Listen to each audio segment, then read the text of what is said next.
the sky and left us changed, but never why. A voice of ash, a world undone, where first contact had just begun. In shattered fields the warning came, we touched the past and lit the flame. A pattern etched in every age. We turn the key, we set the stage. On Sunday nights we gather close. Mass Effect timelines we hold most. At the edge of tomorrow we stand, tracing fate we don't understand. Through every star, through every sign, we walk the threads they left behind. And in the dark, one truth I know, the end began so long ago.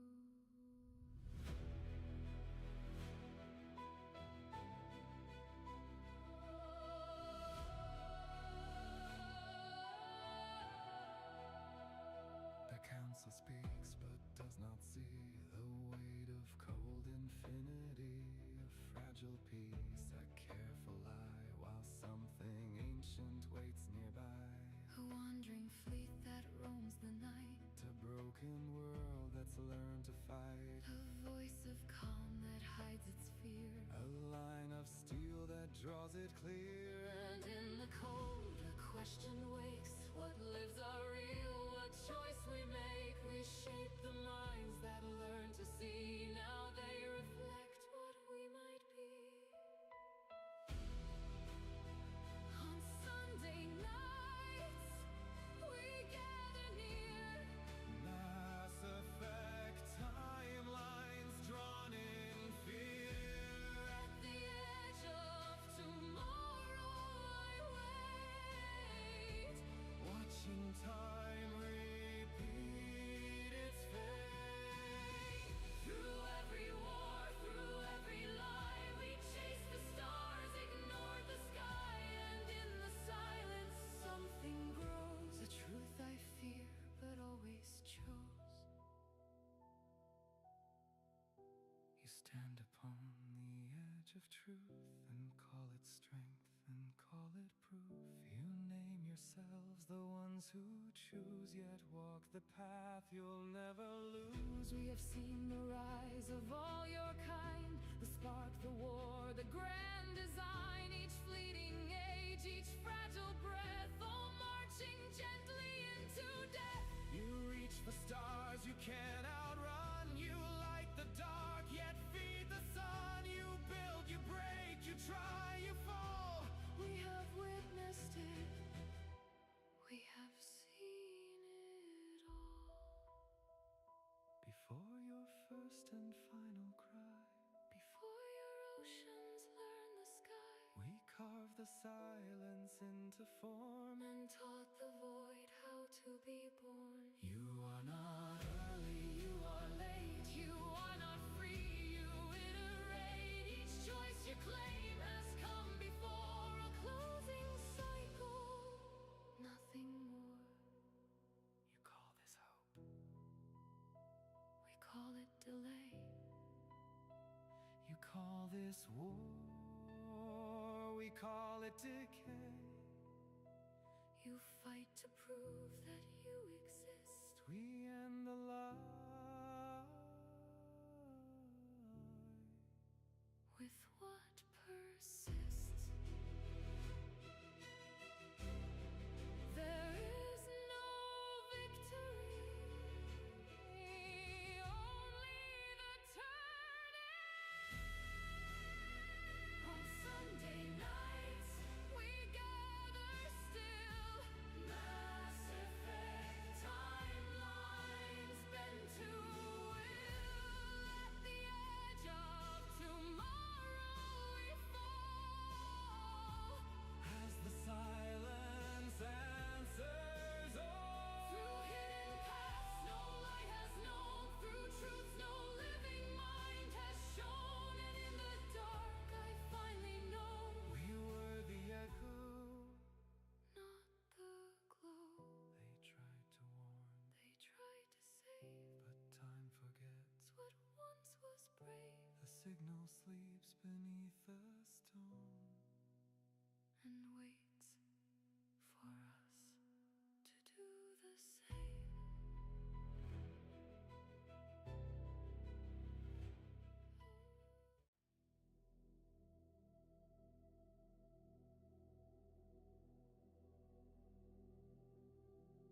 welcome to our 10th episode of Tomorrow Talk. We're continuing our conversation about what we seek in MMOs and co-op games. Right now, we definitely don't have everyone that we had in our last conversation, but we're going to just continue with who we do have.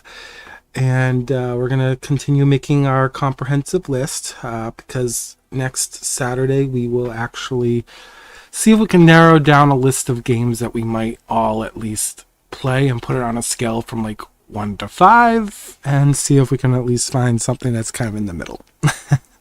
And then after we discuss these points today, we will actually discuss our session 0 of our Mass Effect campaign that we did start off stream only because there was a lot of new rules that we're still going over, and we'll probably still be going over them, not this Sunday, but next Sunday, but we'll be streaming that one as we finish up our session 0 mission.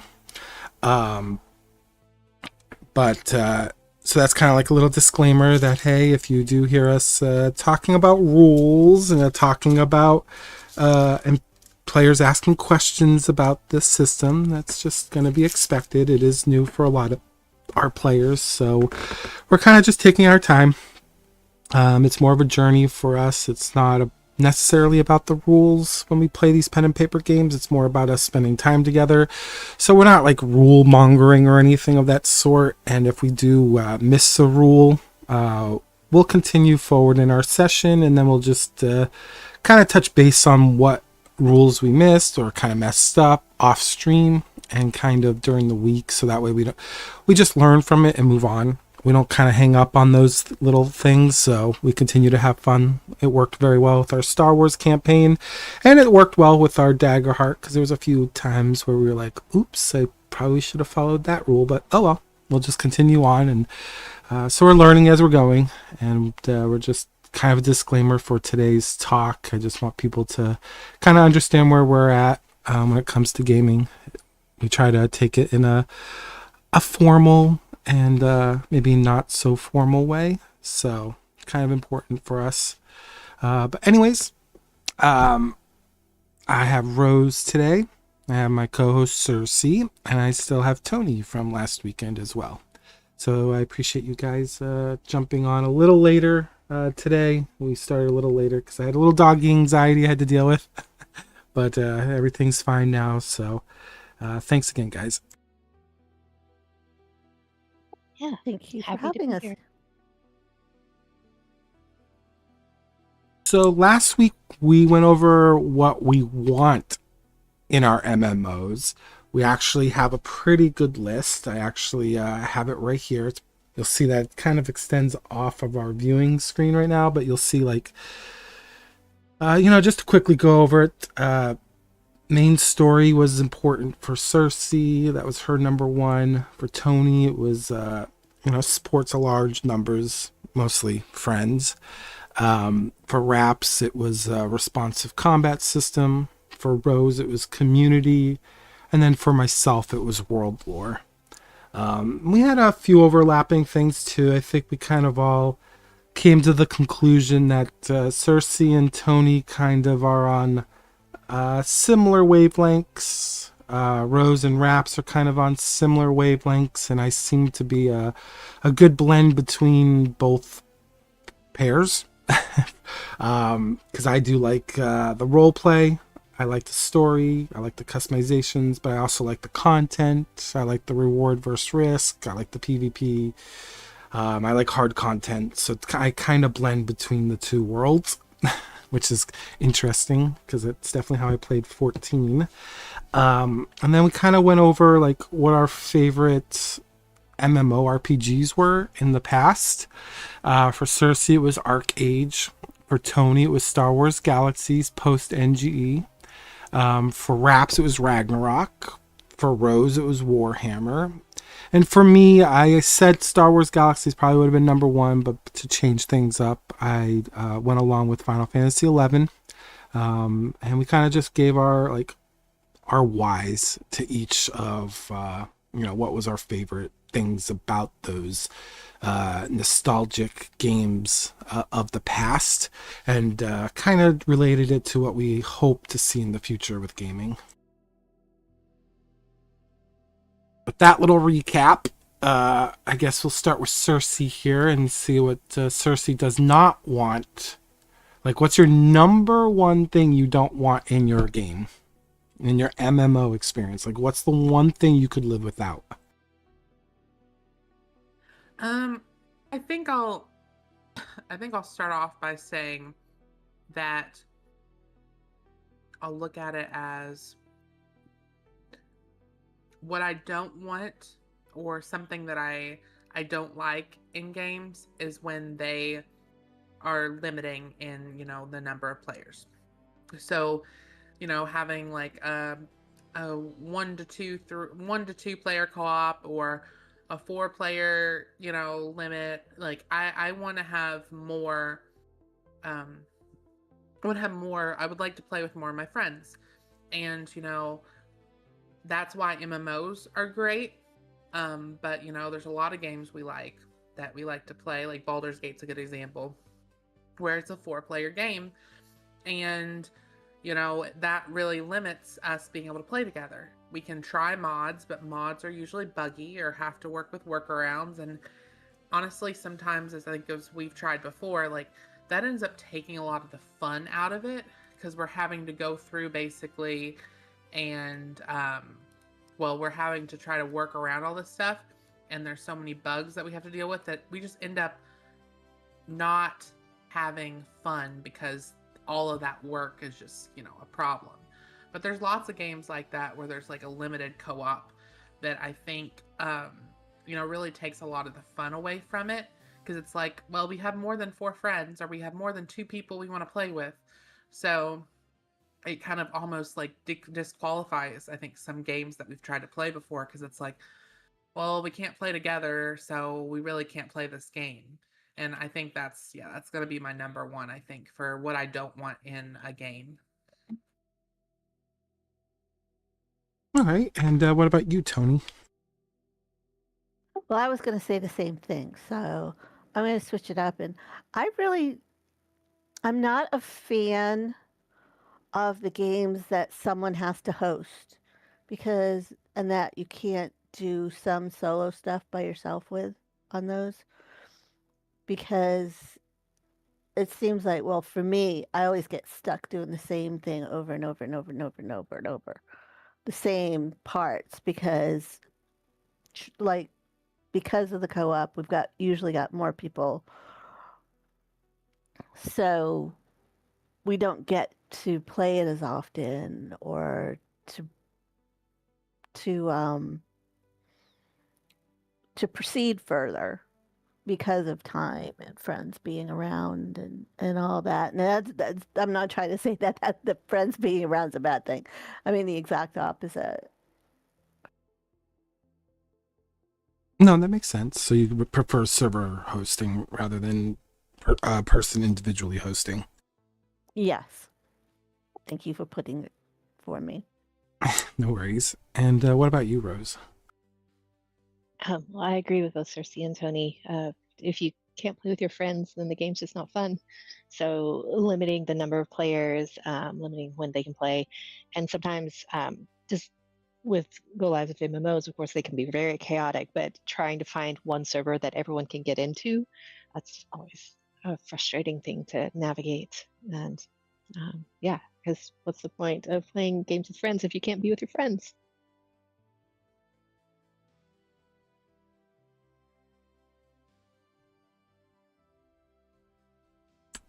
I think that's probably going to be the number one. I think limited player count is going to be huge. Like a lot of MMOs, even though it's an open world and you can have like thousands of players on a single server, I think most MMOs cap at 4, maybe 5 party members at most.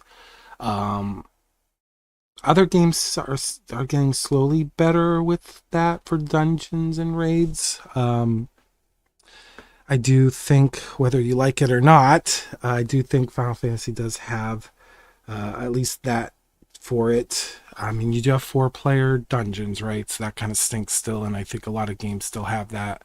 But it also has like the 8-man raids, like the trials and stuff, so you can play with your friends, all your friends in that. And then it has the 24-man raids, which you could play with, again, all your friends in that too. And that's not even difficult content, so I'm hoping to us to find a game that has, yes, sure, the small dungeon size numbers, but then other content where you can bring everybody in. I think that's probably what's really important to me. So I think I'm with you guys too on the limited player count. I think I'm just gonna kind of like narrow in what we're talking about a little bit more towards the MMO, because I think we all are in agreement that the more we could play with everybody, the more we could fit in a group, the more content we can do together, probably the better. So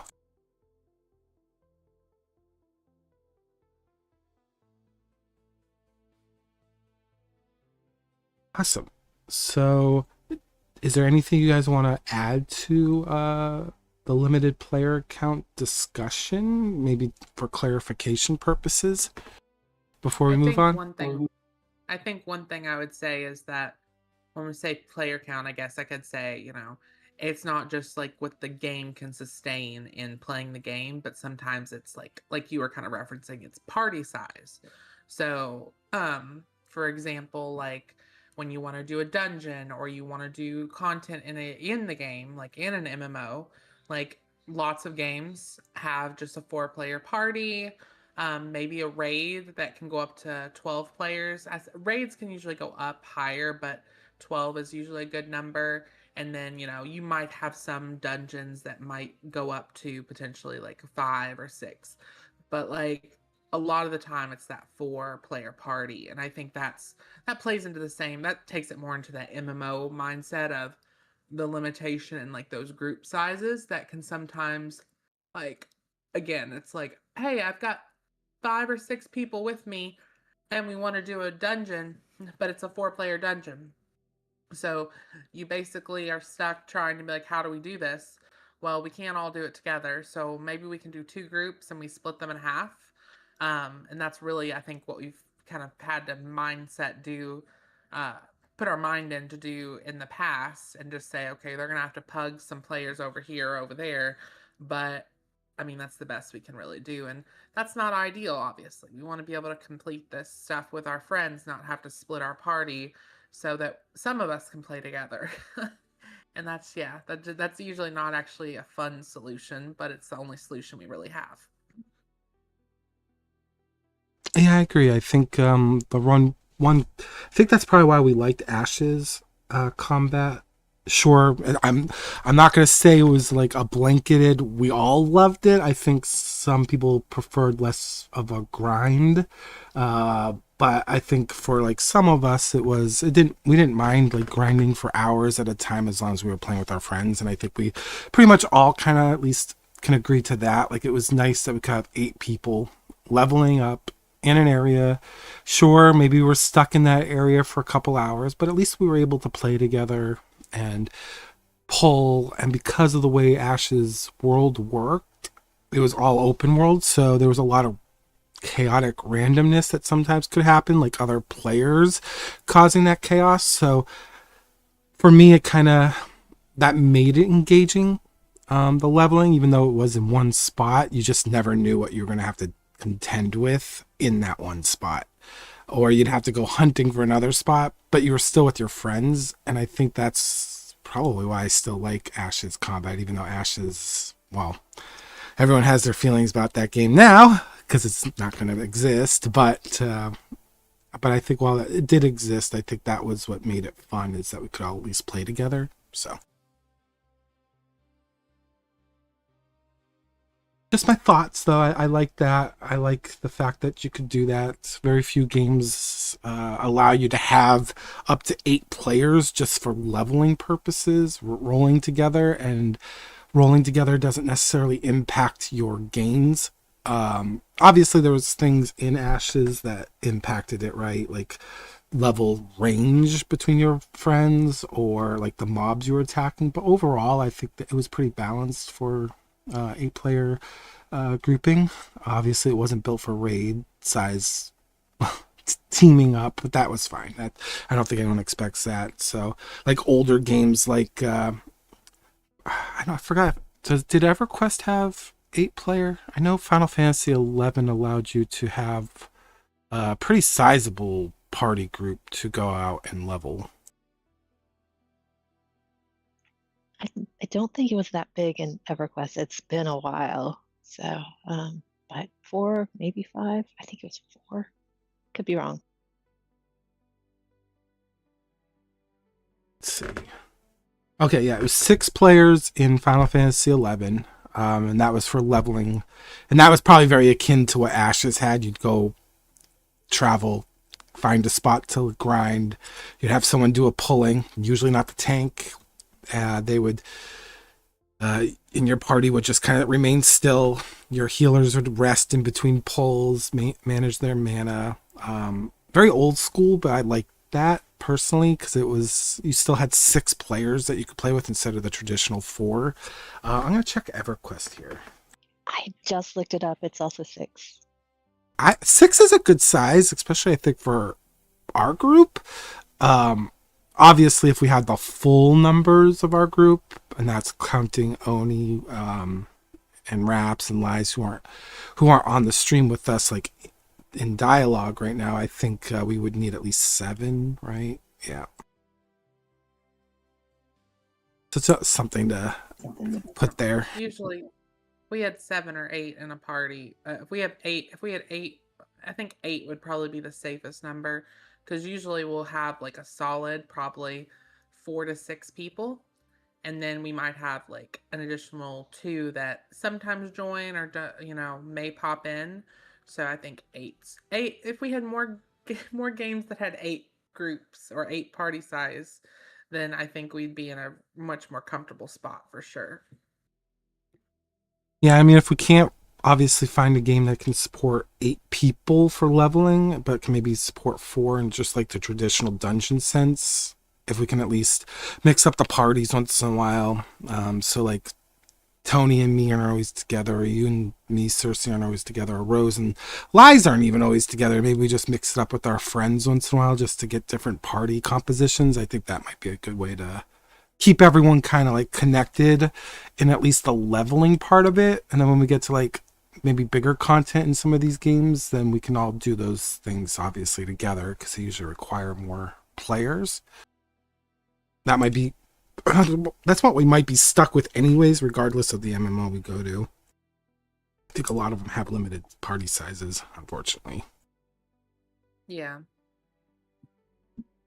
Definitely something I think for us to at least mull on for the next week, before next Saturday when we discuss like a list of like games we would at least attempt to try together. I think that's something we should at least consider. Like, yeah, we might not find the perfect game for like at least doing dungeons together, but if we can try to keep around the same level and maybe kind of alternate the makeup of the parties, that might be the best way to go. Because I know we had to do that. I can only bring up Final Fantasy because that was one of the longer MMOs that a lot of us did together. At least 4 of us did. And, we might not had to alternate members out, but we had to alternate classes. Like Rose would be a healer one night and I'd have to go DPS. Or she would be leveling up her red mage and I'd have to go healer, right? So we might have to have that flexibility, I think, in whatever game we go. Just a thought, just throwing that out there.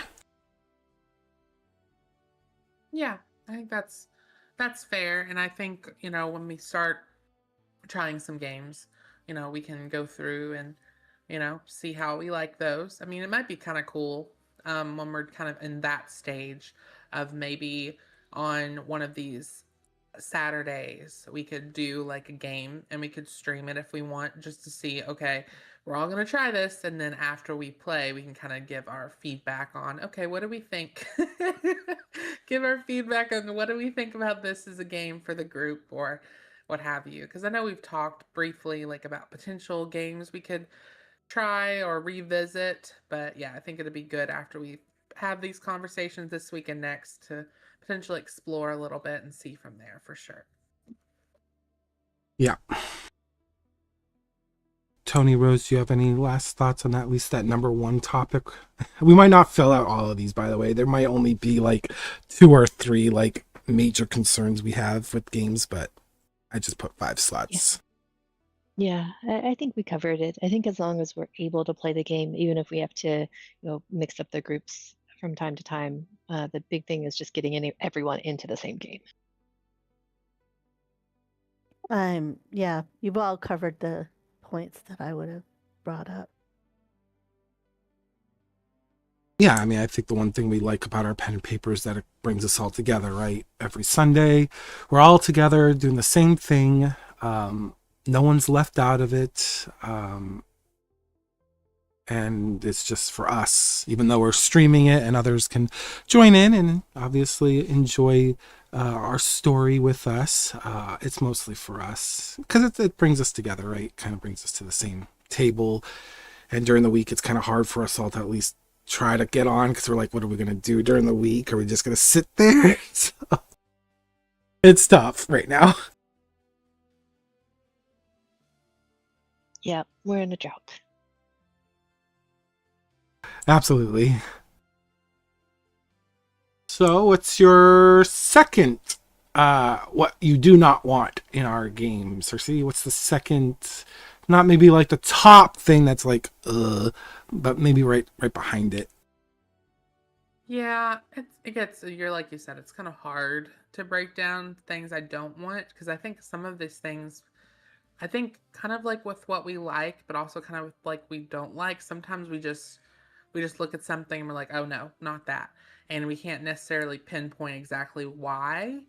Um, I'm so like a lot of the positives that we shared, obviously the inverted, if a game has bad graphics and I said I like good graphics, that's obviously what I would want in my game. But I guess to expand on some of the things, I guess I don't care for paywalled content.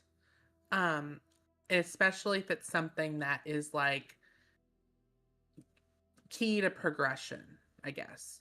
Like, obviously, there's going to be content. Most games nowadays have like stores and stuff like that. Yeah, pay to win's probably the best way to say it. But when it's like in order to actually progress into, in the game, there's content that you have to buy.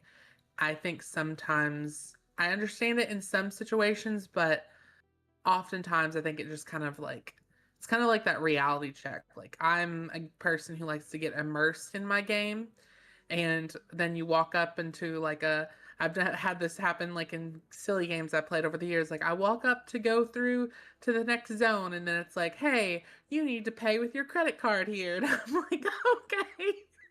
Well, that just woke me up. That just took me out of my little fun game here. And I think there's a lot of like mobile and games that come out are coming out now that you jump in and you're like, okay, this is fun. And then as soon as you get in, you realize, oh, okay, now it's asking for my credit card to be able to do like this. Like, I think we've even tried out some of these silly little content games, like the little kind of like arena style or whatever little dungeon games. And as you progress, you quickly find out, okay, I'm gonna have to actually put down some significant money to actually make this game work. And it's just kind of a cash grab. So Yeah, pay to win's a big one for sure. I think that's going to be on most of our list too. What about you, Tony? Yeah, pay to win is definitely not my favorite at all.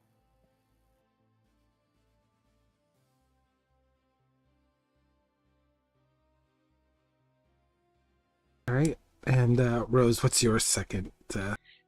Yeah, I gotta agree because as soon as you get into a game and you see, well, if you spend this much money, then you can do this much faster, or you have access to these new things that are much better. And that just is a complete turn off for a game because I just want to have fun. I don't want to have to micromanage transactions or anything like that. I don't want to throw a bunch of money. I'm fine with purchasing a game. I'm fine with a monthly subscription, but the just buying all the little things just to be able to function in a game. I just don't like that. I'd prefer not to play it at all. Yeah, I think it's going to be pay to win right down number two. I think I'm going to expand on that just a little bit. I also want to say, like, I'm not a big fan of free to play games because they typically do have the pay to win feature in them. So, or they have some sort of like what Cersei said earlier about roadblocks. They typically have like a roadblock. Like, think of Tor. Tor isn't a good example of a free to play game, but if you were to like engage in like social aspects of that, you're limited in how much you can type, what you can do. I don't even think you can join a guild unless you're subscribed. I know there's limitations on what you can do and can't do in Tor, and I hate that because it's like, oh yeah, we're free to play, but in order to play our game, you're gonna have to pay a subscription anyways. I don't like that underhanded approach. It's just either you're a subscription game or you're not. I don't know. I might be looking into that too much, but every time I do a free to play, I end up, if they have a subscription, I go with the subscription because I don't like to be limited in what I'm doing. Yeah, and I will say that's usually the smart way to go because a lot of games will make it seem like, oh, you don't want to do subscription? That's fine. You know what you can do? Instead of paying for the whole game and all that content, you can just pay to access the areas you want. And what they do with that, like I've had this happen, like, okay, you want to unlock this zone, then you'll pay this one time fee to access it. But then you realize over time, you're spending more to do that rather than just pay a subscription and cancel anytime you want. So, which that subscription opens up the entire game. But if you pay like this one fee, it's like, okay, I pay this one fee, but that only opens one block up. So it's actually not the smart way to handle it. So yeah, I would say if there's free to play games, you definitely want to do a subscription.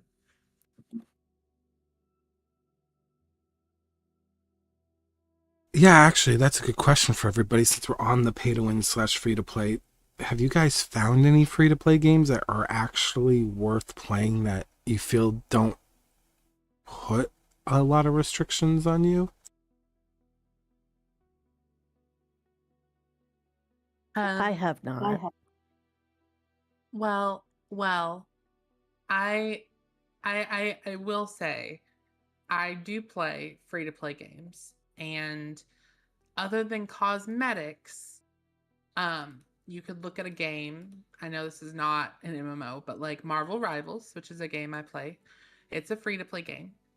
And the only money I need to put out is if I want cosmetics. I get access to every, hero in there. There's no, you can't access this hero or you have to pay a subscription. You just pay for cosmetics. And I think, that's fine. Like even in an MMO environment, like I'm fine paying for cosmetics. I think that's fair as long as they don't give like stat boosts or anything like that. Um, but that would be an example of a game that's free to play. I think um, I think a lot of games it's not the free to play. I think there's games that are free to play and then there's games that are like, for example, ESO, that's not a free to play game. There's a box cost. You pay that, and then there's an optional subscription. And the optional subscription is good to get because then that gives you access to all of their expansions. So you would buy that game, and once you bought it, you don't have to buy it again. You can play it anytime. But if you want to keep access to all of the expansions, you would just get a subscription for that, and then you get like currency that could be used for cosmetics. I think actually that path is probably the most financially viable for a game nowadays and is probably the best middle ground that kind of will dissuade the people that, you know, look at free to play games as, cash grabs, but also, and also people that, those free to play games, some of them do use a lot of pay to win. The games that typically do like the box costs usually aren't as bad, even though they still do have to pay a subscription if you want additional features. But those features, the subscription's worth it in the long run. I think some of the games, like we said with the free to play, the subscription is usually worth it because otherwise the game's just unplayable to an extent. Yeah, I think what Final Fantasy, WoW, ESO, they all offer like a free to play path, and you can play up to a certain point, right? But I still think there's additional restrictions to doing things as well in all three of those games. So Yeah, you'd want to just get you could try out the free to play, but it wouldn't be worth it. It's also like other games I played, like my Wizard game, my Wizard 101 game. That's a game that you really need a subscription for because if you try to play it, it's actually the example I was meaning before. Like it's a game is if you try to play it without a subscription, you're not going to get terribly far before it tells you you need to get a subscription, or you can buy to unlock this area, and it's like don't do that. Don't buy to unlock the area. Just get the subscription because it's otherwise you're going to be spending more money. And that's also a game that, as much as I enjoy it, it is a game that really pushes the limits. It has clear pay to win in it. Um, it's hard to ignore. I enjoy it because it's nostalgia and it's a little bit different than some games I play, but it is a game like a lot of games, especially older games that were built on a pay to win model that just they were built that way. They're not going to change now, but that's kind of key too. and what are your thoughts, Tony and Rose? I don't really have many, so Rose. Well, it's funny. I think this conversation we're so much more in agreement than we were in the previous one, so it's really interesting. But I agree. I'd like a straightforward subscription. Like I'm fine with that, a monthly subscription, and I'm good with the game. I'm fine with cosmetic purchases. If the game wants to have those as options, if people want to buy them, that's great. But when I think BDO had, it was free to play. It didn't have a subscription, but basically, if you really wanted to get enough done, there's this value pack that turned into a subscription that you could do. And then there was a lot of things. There were a lot of things you could purchase to make your gameplay smoother, faster, easier, and that's just so frustrating. So just cosmetics fine, subscription fine, but I don't want to have to deal with all the extra um, you know things that you can do just to make. I'd rather just enjoy the game than try to figure out if I'm needing to buy things to make it a more complete game, you know? I agree. And actually, what we'll do here on the third one is I'll go backwards this time to give you guys a chance too. So, Rose, what is your third, if you have a third thing that you kind of don't want to see in a game? It's kind of like, it's not like the top thing, like it's something you could probably at this point like deal with, but you prefer it wouldn't be there. It's kind of like one of those middle decisions. It's like, if it's there, it's okay, but if it's not there, I wouldn't miss it. I think my third thing is actually something I really, really don't like still, and it's really similar to pay to win, but not exactly the same. Even with a game that has a subscription, you can still see RMT bots and cheats. And I think the bots and RMT kind of go together. So that I it's an ongoing problem for MMOs that I don't know that anyone has solved. But if the company behind the MMO doesn't even try to address it, that's really frustrating to me because it can just have, especially if you've got a game where you have a player-driven economy, it can just really wreck that game. So that's something that can drive me away from a game.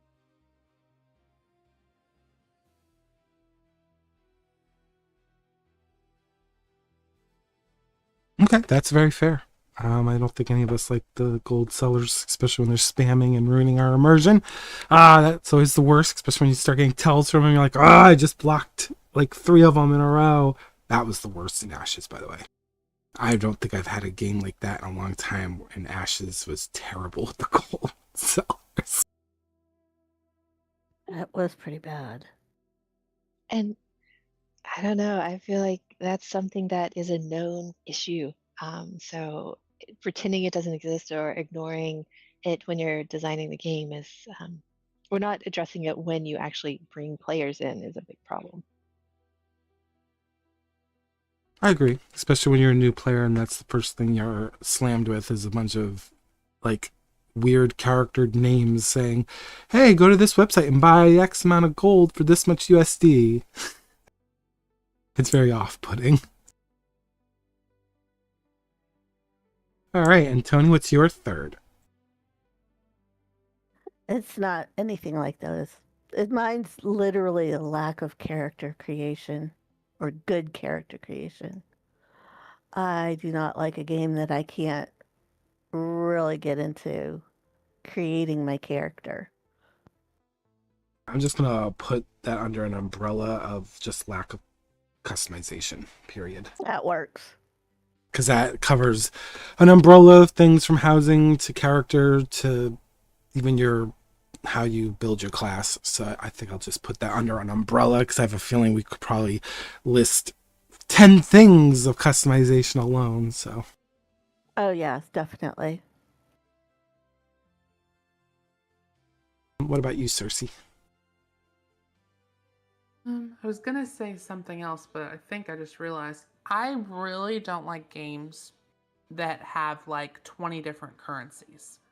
Like you have so many currencies in a game, like, oh, you have this and you have that, and this will buy that, but this will buy that, and this will buy that. It's like it's I've thought a lot about it because actually I just got onto the Arcade private server yesterday, and the first thing I'm looking at, I'm like, okay, there's Gilda, there's loyalty tokens, and then there's these little holiday tokens, and I'm like, oh my god, and there's merit points, and I'm like, there's so many things that I think it almost makes you like hard to focus, and it's like, well, if I want this, I need to collect these, and if I want this, then I need to collect these. But then again, what is gold for? What do I even use gold for? I need to collect these other tokens before I can get a house or get a ship. And it's just I think it actually makes the game more confusing and less fun when you have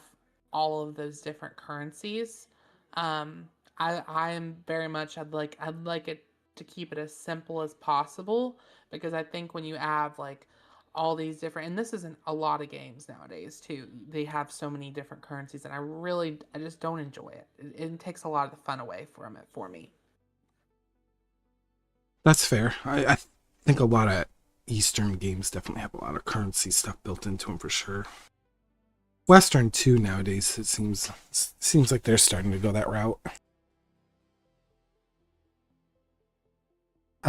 I think my third is actually if I can level up to max level within a week or less, I'm done with the game.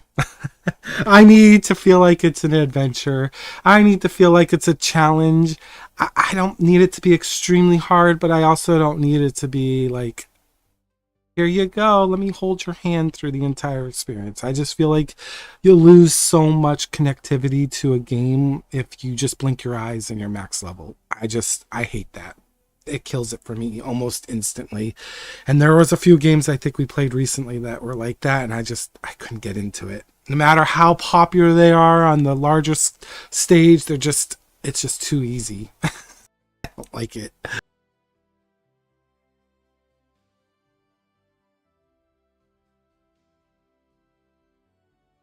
I know a certain. I'm not even a.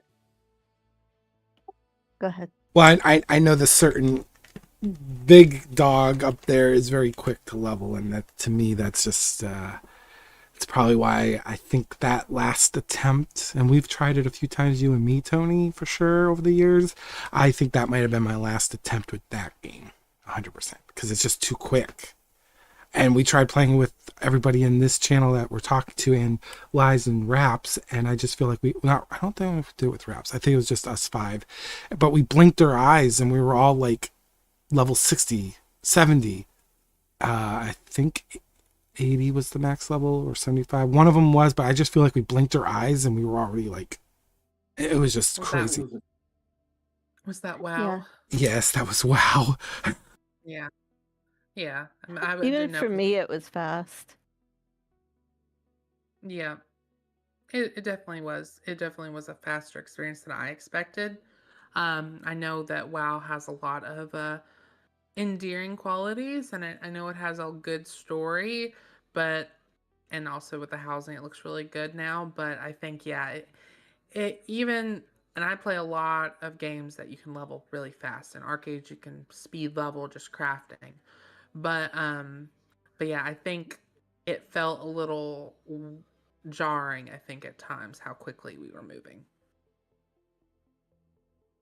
Yeah, I think that's why I liked Ashes, is because it was a slow burn. Like, and I leveled at least 3 or 4 times to level 25 on the same class every phase, like cleric. I just went, or yeah, I mean, I just, yeah. And it was a slow grind, it was a slow burn, but I got to like explore. Like, you had to explore where to level, where to find the sweet spots for XP. I don't know. I just like that. That's probably why I listed 11 on the other page, is because it was a slow burn. I felt like I got to enjoy the game, I think. I think with WoW, I'm sure it's a great game, but the leveling experience does not give you a moment to pause, to appreciate the game. And I think that's the issue with WoW. For me, not saying it's a bad game on a larger scale in case someone happens to pop in and they love WoW, but for me, it was just, I never got a chance to just breathe and go, wow, this is a good game. And then the skills, there's just way too many skills, but ooh, too many buttons. I was like, oh my god, there's a lot of buttons, and I'm getting them so quick. I can't even have time to like learn them. That's my third. Yeah, that's fair. You want a game that's going to hold your attention and your community's attention for a long time to really get invested in it. Yeah, if I'm gonna play with you guys, I want to be able to enjoy the experience. I don't want to feel like, oh, well, we're trying to stay together and we're trying to level together, but because these quests are so quick and the leveling experience is so quick, and because I don't know, Tony or I had to kill a few extra mobs, now we're suddenly like a level ahead of you guys, even though we're on the same part of the quest, or maybe I had to kill fewer mobs to get an item, and now Cersei's like 2 levels ahead of me, and it just feels like you're going back and forth, and you're trying to keep up with your friends, but it's like that game was wild. I just felt like we were, I don't know, it was so quick. That new player experience for all of us, because I don't think really any of us really played WoW heavily except for maybe Lies. It was just too quick for me. I was like, wow, I'm not having, I'm having fun doing these dungeons, I think, once in a while with my friends, but even those are too easy. Like, you don't even get to learn your class. Like, Rose is a healer, and I feel like you couldn't even do your role. Not really, because nothing was really like pushing you to like have to heal. Yeah, there wasn't a ton of challenge with that. People weren't taking a lot of damage. No, and I go back and I watch some YouTube videos, and they talk about how WoW's really tough and difficult. And I'm sure the Mythic Pluses are hard, and I'm sure the raids are hard, but man, the leveling experience does not prepare you for those things at all. So if you were to go into Mythic Plus or go into a raid as a new player, your expectations are, oh, it's not going to be that hard because my leveling experience didn't prepare me for that. So I'm just going to jump into a mythic, and now I'm going to be like, what the heck? Now I'm hitting like this. I'm going from like this easy breeze kind of content to like, now I'm suddenly getting thrusted into like difficult content without like having to learn my class or role along the way. And now I have to deal with strangers probably berating me because I don't know my role. It's just, I don't know. It's probably why I don't like quick leveling experiences. They don't teach you anything, and then when you get to the end game, veterans are typically have a different perspective on you because you should know. Maybe my experience with gaming, I think at least I can only talk to a few things because we've only played a few MMOs together, and the one game that most of us played together, even though there was hard dungeons, or at least dungeons that required you to still do your role. I mean, if you had to run with a stranger, it wasn't like you were getting berated by that stranger. It was very rare. Sometimes you'd run across an a-hole, but 9 times out of 10 you wouldn't. And I feel like in WoW, I feel like when you get to Mythic, I just feel like that would be a totally different experience. It doesn't prepare you at all. I don't play DPS classes much, so playing a druid in that game as a DPS and then have to get thrusted into harder content, I feel like I would have been ripped apart for sure because I have no idea what I'm doing.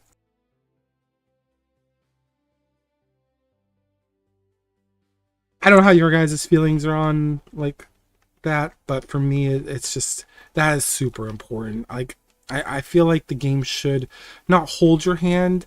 I don't think the content for leveling should be like raid difficulty, but I think it should be difficult enough so you can learn your class. I agree with that. I think it's important to learn your class from the beginning and not wait until the end game to figure out what you're doing. Yeah, and you want to feel like you're contributing. And I think that's why a lot of us did like the leveling in Ashes, is because, as a bard from level 1 to 25, you felt useful. As a cleric, maybe I didn't feel totally useful at maybe level 5 or below, but once I started hitting like the big group stuff, I felt very useful. And the DPS classes all had a very important role. They had to burn those enemies down quick enough because some of them actually hit really hard. And if they couldn't do their role well enough, the healers and the bards just couldn't keep up with the damage output. So everyone had a very important role in Ashes. Again, that's the one thing I will say Ashes did very well, is the combat experience, at least on my perspective, because I like the slow burn. I don't need to be max level in a week. I like to, yeah, I just love that adventure, the exploration part. I like the diving in deeper with the classes and playing with my friends. I just don't want to feel like it's a race. And that's what I felt like with our last MMO we played together, which was WoW. I felt like it was a race. Weird. I mean, technically, the last MMO we played together was Tor. Kinda. We were still all kind of leveling. Yeah. Yep. Do any of you have a fourth thing that you don't want to see in the game? Yep. Yep. I have 4 and 5. All right, this time I'll start with you, Cersei, and then on the 5th we'll reverse and go back to Drew Rose. Yeah, for 4, I'm going to put excessive RNG. RNG, I think, is in every game pretty much in some form. But I think when it's just like every aspect of the game is, RNG, it becomes exhausting to an extent, because your whole progression, whether it's your gear or your drops, all depends on your luck of, okay, I need this drop. And I think it drives a lot like of what I don't like, actually, with which my 5th, it kind of leads to what my 5th is, but a lot of what I don't like with RNG is that the time it takes to, achieve something. Obviously, we don't want it to be, instant, but sometimes, depending on the game, it can almost seem like you're spending like, you know, days, weeks, months to hopefully get something. And sometimes that can be gratifying, but sometimes I think for me, it can just drain like the energy and the motivation to keep going. So yeah, that would be the RNG aspect for me. Can I play a little devil's advocate with you? You're good. Okay, so are you okay then, because you don't like the excessive RNG? If I know, because this kind of plays into your number three a little bit, but are you okay with like getting a token from that content that allows you to, if your luck just stinks, to get enough of those tokens to at least buy the item? Is that an alternative for you in those type of games? Because there's a lot of games that do that now, where they remove, like, they have the RNG still there, but they're like, well, we have to be fair. So if someone does this like 10 times, they can then get the item. Oh yeah, that's fine with me. Like, that I think having an alternative route is probably the best way for me in the past, because it's like, yeah, some people are gonna be like, no, I'm not gonna do this. I'm gonna figure it out this way, or maybe it would cost again some currency, and they're like, I don't want to spend my currency on this. I want to get this way, because I know like. I think Healy might be that type of player. I think Raps might be that kind of player where, hey, no, we're not going to do this the easy way. We're gonna get this way, and then I'll save that currency for something else. So like that's perfectly fine. I think it allows two different player styles to exist and still get what they want. Just they have to choose. Like you could spend your tokens to get this item through this, though if you do that, you're going to be further away from maybe getting something even nicer. Where another player might be like, no, I'm saving up for that big thing, so this thing I'm going to actually get this way. So I think that's a fair kind of middle ground. Okay. I know you don't like the multiple currencies, but I figured, I know a lot of games are starting to do like an alternative to, like, yes, we'll still have the RNG mechanic, but we'll also have like the mobs drop a currency specific to them that you can use to purchase an item that they drop. Yeah. I mean, you can't, a lot of these items, like even down to the pay to win, like you can't avoid those. Like it's gonna be really hard to find a game that's perfect for any of what we've got here.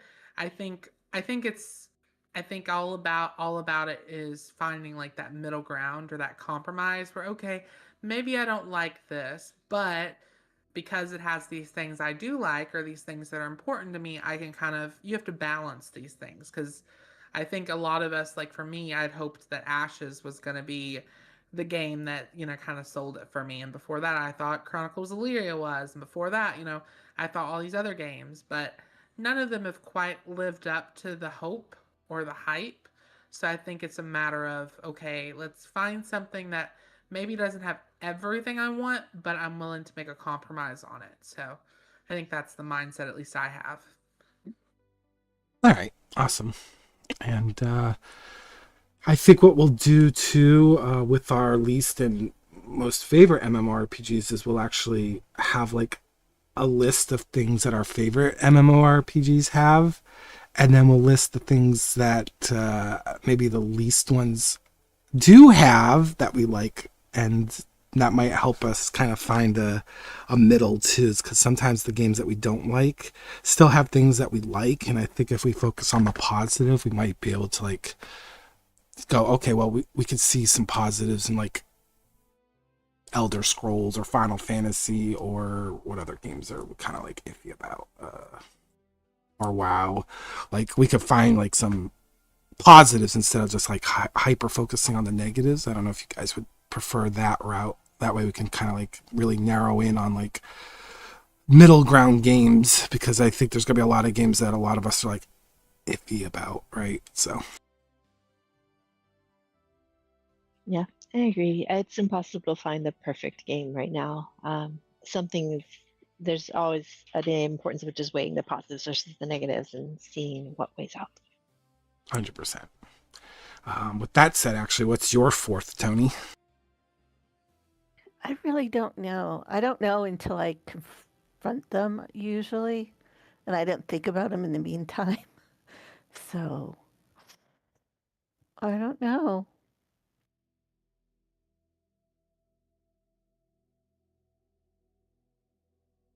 You can skip me because I really, honestly, I don't know. Okay. And what about you, Rose? I think for me, the rest is just kind of vaguely don't like, but I can tolerate. And for number 4 would be forced perspectives. Games like, I think, Lost Ark, I played that for a while, but the perspective of it, I didn't enjoy. And so that type of game is not my preferred game, but it's also not a deal breaker. Is that the what is it called? Not astromech. Isometric. Yes. I'm in that sci-fi mode. Yeah. Originally, I was going to have that on this list, but now I'm like, no, that won't be on the list because I could keep going. But I personally also, I do not like isometric games. I think, honestly, that if that's the way you have to play the game, I think that would be a deal breaker. Like if you have to play it isometrically. But yeah, that's just a side note. Would you say I'm with her on that. would you say that's also, is it just related to that over the head view, Rose, for you? Or is it like also if you're stuck in like third or first person, or is there like one or the other that you prefer not to have? Third person's fine. If I'm stuck in third person, I'm not concerned at all. If I have first person, I like to be able to switch to third person because I do feel kind of limited in first person view, but it's not a deal breaker for me either. I think the one I noticed most was, oh gosh, what was that? It was kind of a Warhammer related game, but I'll think of it later. But you played in little parties and you were in a forced first perspective, and that could get a little confusing to me, but yeah. I think I could deal with it usually from various perspectives, but third person is definitely my preferred one. Yeah, I'm not adding this to my fourth, but I think for me on the perspective thing, I like to see my characters, so I like third person overall, just because I put all this time and energy into customizing them. I want to see them. I don't know if that makes sense, but I want to see them. I just feel disconnected when I'm like in a first person view, because I'm just like, yeah, all that work I put into making my character, and now it's stuck in this first person. Oh, Vermintide was definitely a first person shooter game too, so that makes sense. And you're in a party, so that makes it harder. Yeah, it was a lot of fun though. It was definitely not an easy game. I'm surprised you liked that one. I didn't know you liked first person shooter games. Well, I don't think of it as a shooter so much because it was more fantasy based. I remember playing like a Bright Wizard type where you could blow yourself up, which is always fun. So yeah, it was a lot of fun. Oh, well, something to think about then.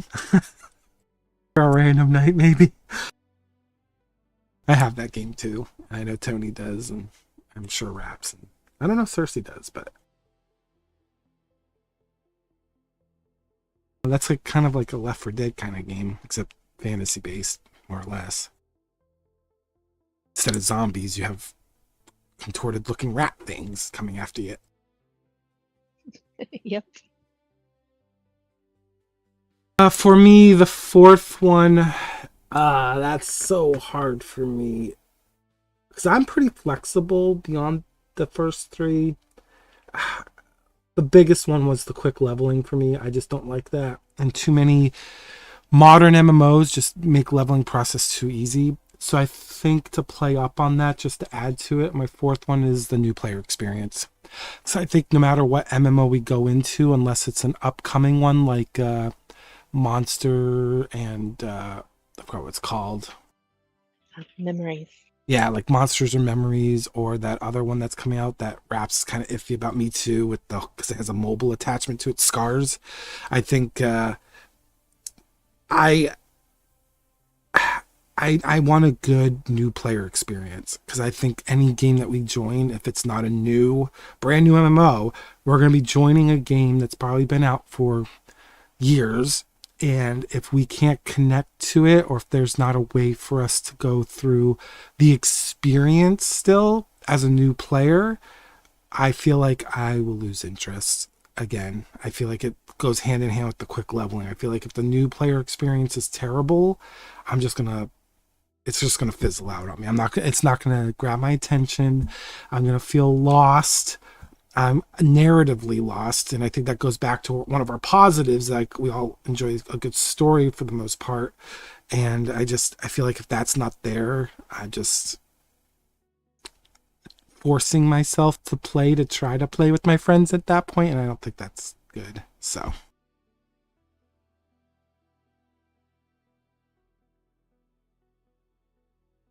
I think that's fair because I think a lot of MMOs have been out for a while now, and I think the ones that we would look at have been out for 5, 10 years now at this point, probably longer. And if we jump into it and we're lost, I just don't think that's a game for us. I just, new player experiences are huge to me, and that's the one big concern I had for Ash's gameplay loop is like a year, if you think about it, if it did come out a year later, how would new players even get involved in that? I just couldn't, yeah. Yeah, I think that's important for us as new players to get into the game, but also for the longevity of a game because if it doesn't bring in more new players, kind of as you're alluding to, that it's just not gonna be sustainable. No.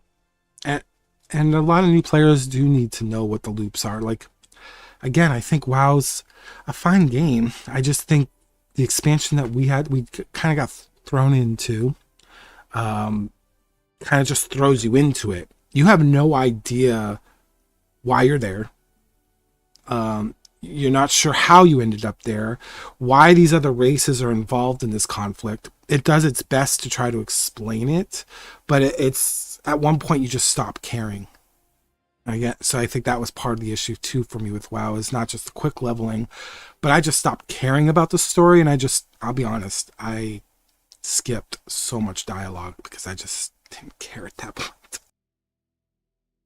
I don't know if, Rose, I have to ask you that specifically because I know in 14 you went through every cutscene. So in WoW, did you feel like you were like invested at all?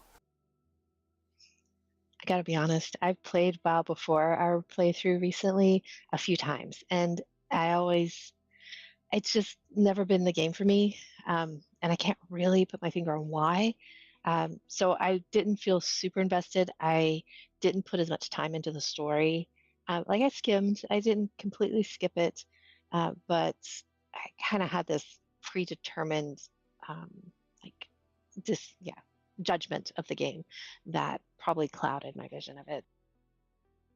Yeah, like I know Cersei likes ESO's story, and I know a few of us like the Final Fantasy story, and I know most of us like the Star Wars story, and those stories are enough to at least keep us invested in like the leveling process. So when you get a game that throws you in the middle or towards the end of all these other stories and you're trying to connect dots, it just, I don't know.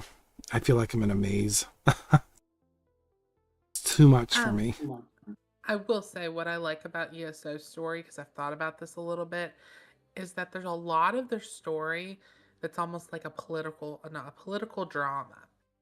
And I think that's part of what I enjoy because there's like, if you even doing some of the side quests, it's like it is literally like a political drama or there's even like little like romantic like things like okay, well this person's in love with this person and you have to decide, and that's kind of Skyrim-y too because that happens in Skyrim.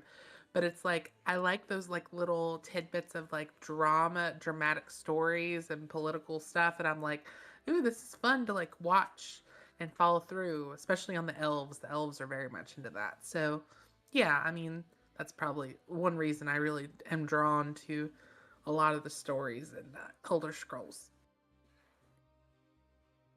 I'm definitely, I like it mixed. I like a little politics in my story, but I also like the adventure stuff.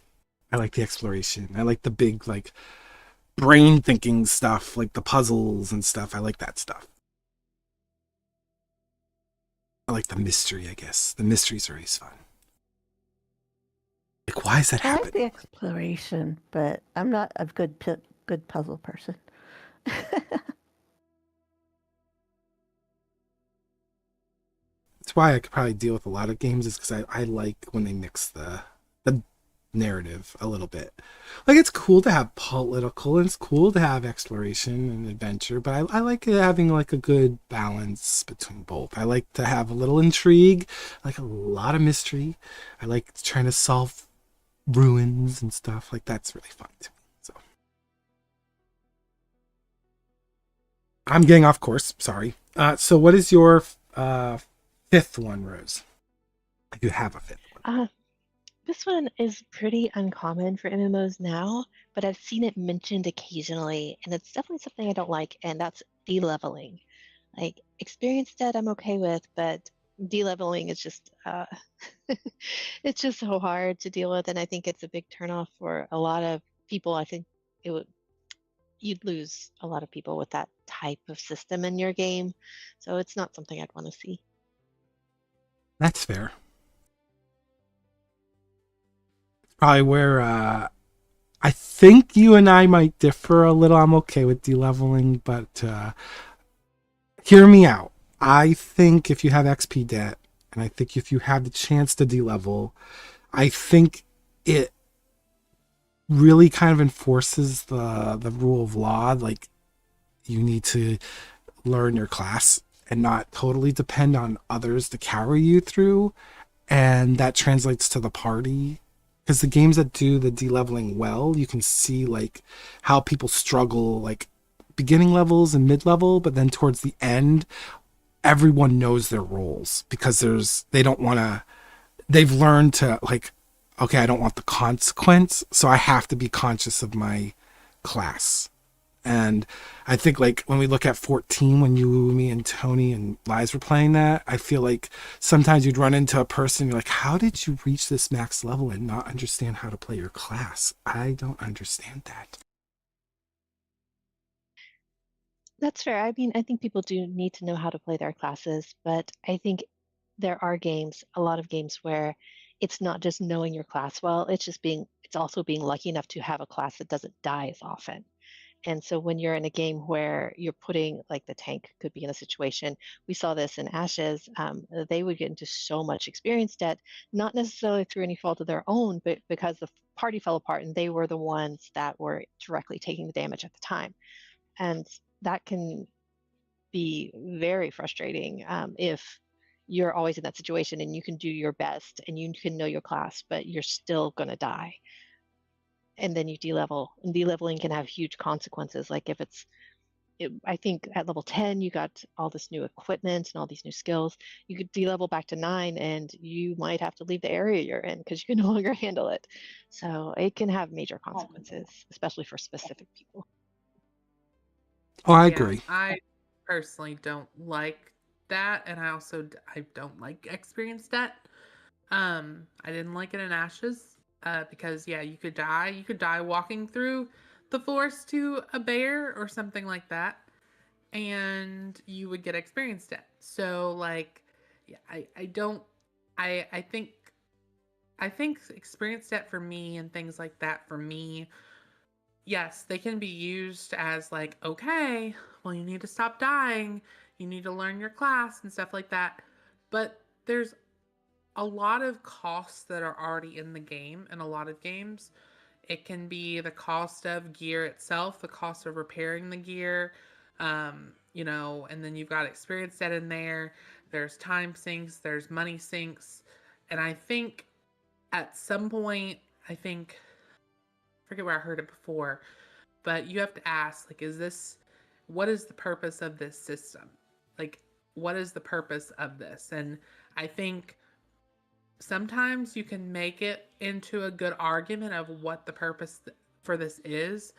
But like in Final Fantasy, like the example in Final Fantasy is, yeah, how did this person get up to max level and not know their class? Well, there's lots of options with Final Fantasy to push you through content or to level up a class. You have those power boosts and stuff like that, level boosts. And I think that kind of defeats the purpose of people learning their classes when they have that opportunity. Now, I'm somebody who's done it, so I'm not going to say don't do it, but I'm just like, when you have systems like that, it kind of like, it doesn't support that gameplay loop anyway, because you're getting people in there who are doing that type of thing just to push through content.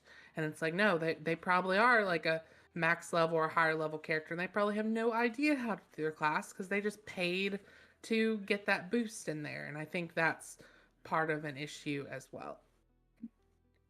Yeah, I mean the boosts are one thing, but I mean even 14, like you can only boost so high, so you still have to do dungeons with people. You still have to go through that stuff. So it's still It's still like, okay, you probably got carried through a lot of this stuff too. So I mean that's why on a personal level, like I'm not disagreeing with you guys on your beliefs on de-leveling or that, but I've seen where it's positive too. Like I did play 11 for over a year, and I can say, like, honestly, at higher levels, it became rarer to see people dying and seeing your parties wipe, because at that point at level 75, people knew how to travel through the world. People knew their classes inside and out, and you didn't stress about it. It was just more the mid tier. So I guess for me, I guess on this subject, I need a game where it encourages players to somehow not necessarily be carried through the content. Like, no offense to anybody out there that plays MMOs and they tend to get carried, but it's can be frustrating when you're trying to do harder content and you still have to try to carry this person and you can't beat the content because you have a weak link. You know, it can be difficult, and not only does that impact your individual fun with that content, but it impacts the whole group when someone just gets carried along all the way through and never learns their role. I think that can be detrimental too. I mean, we've seen it.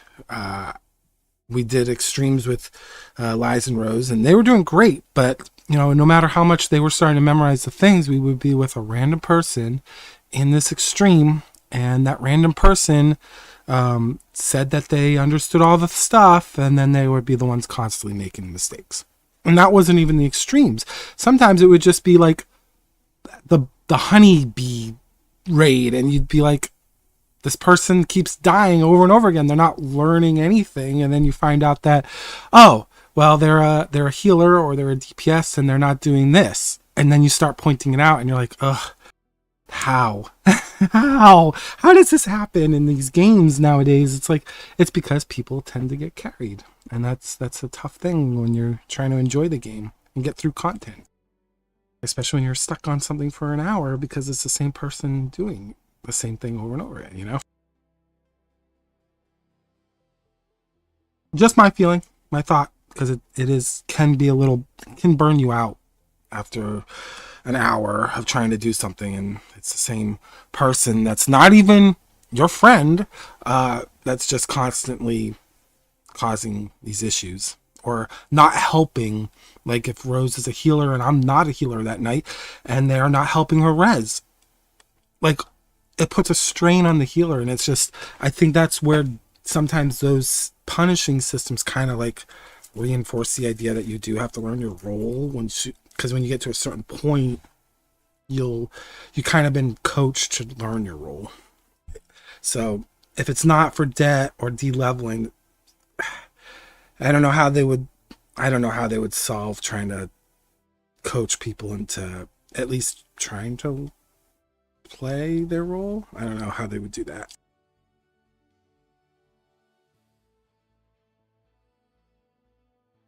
I don't know if there's a solution, I guess, for that. For sure. Yeah, I think that's a challenge, but things like the quick leveling experience, it exacerbates the problem. Yeah, like in WoW, I don't think any of us were ready to actually do like mythics and stuff. I feel like we would have just been overwhelmed. Yeah, I feel like when we were playing WoW, I was gaining more skills than I had time to learn.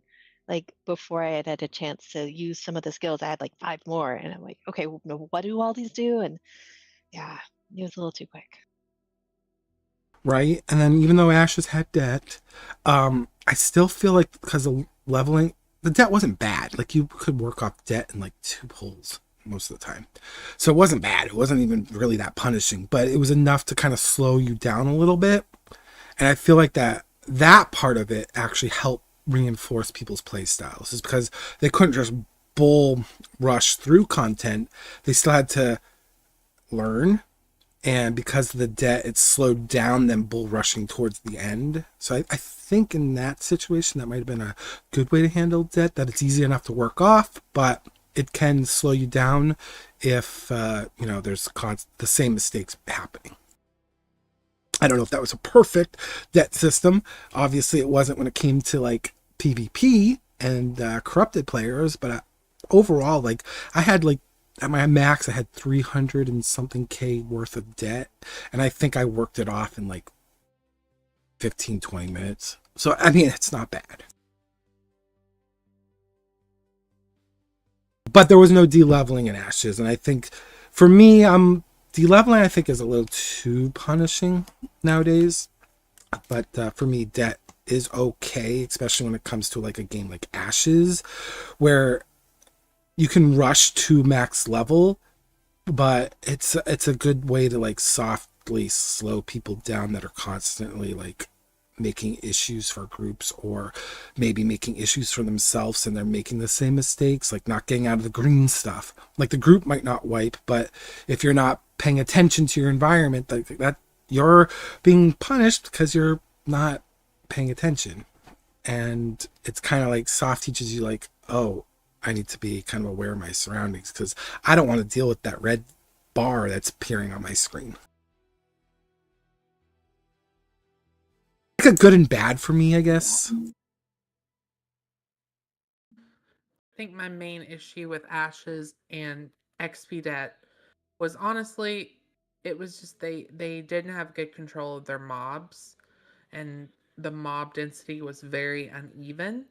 And so, yeah, if you are going to die by a horde of ravens that just spawned and you take debt because of that, I think that is probably what really bothered me, was some of those types of things, especially early on when you don't have a lot of gear or a lot of, movability, and that happens. I think that was happening. I know it was probably happening to me and Tony more often than not, but it was like one of those things, like that's really what kind of bothered me the most. Like, I'm fine, like if we do a combat situation and like you said, and I'm standing in the wrong space and I'm taking damage and I get killed and I get debt, because that I deserve that, because I need to learn to move and to navigate better in combat.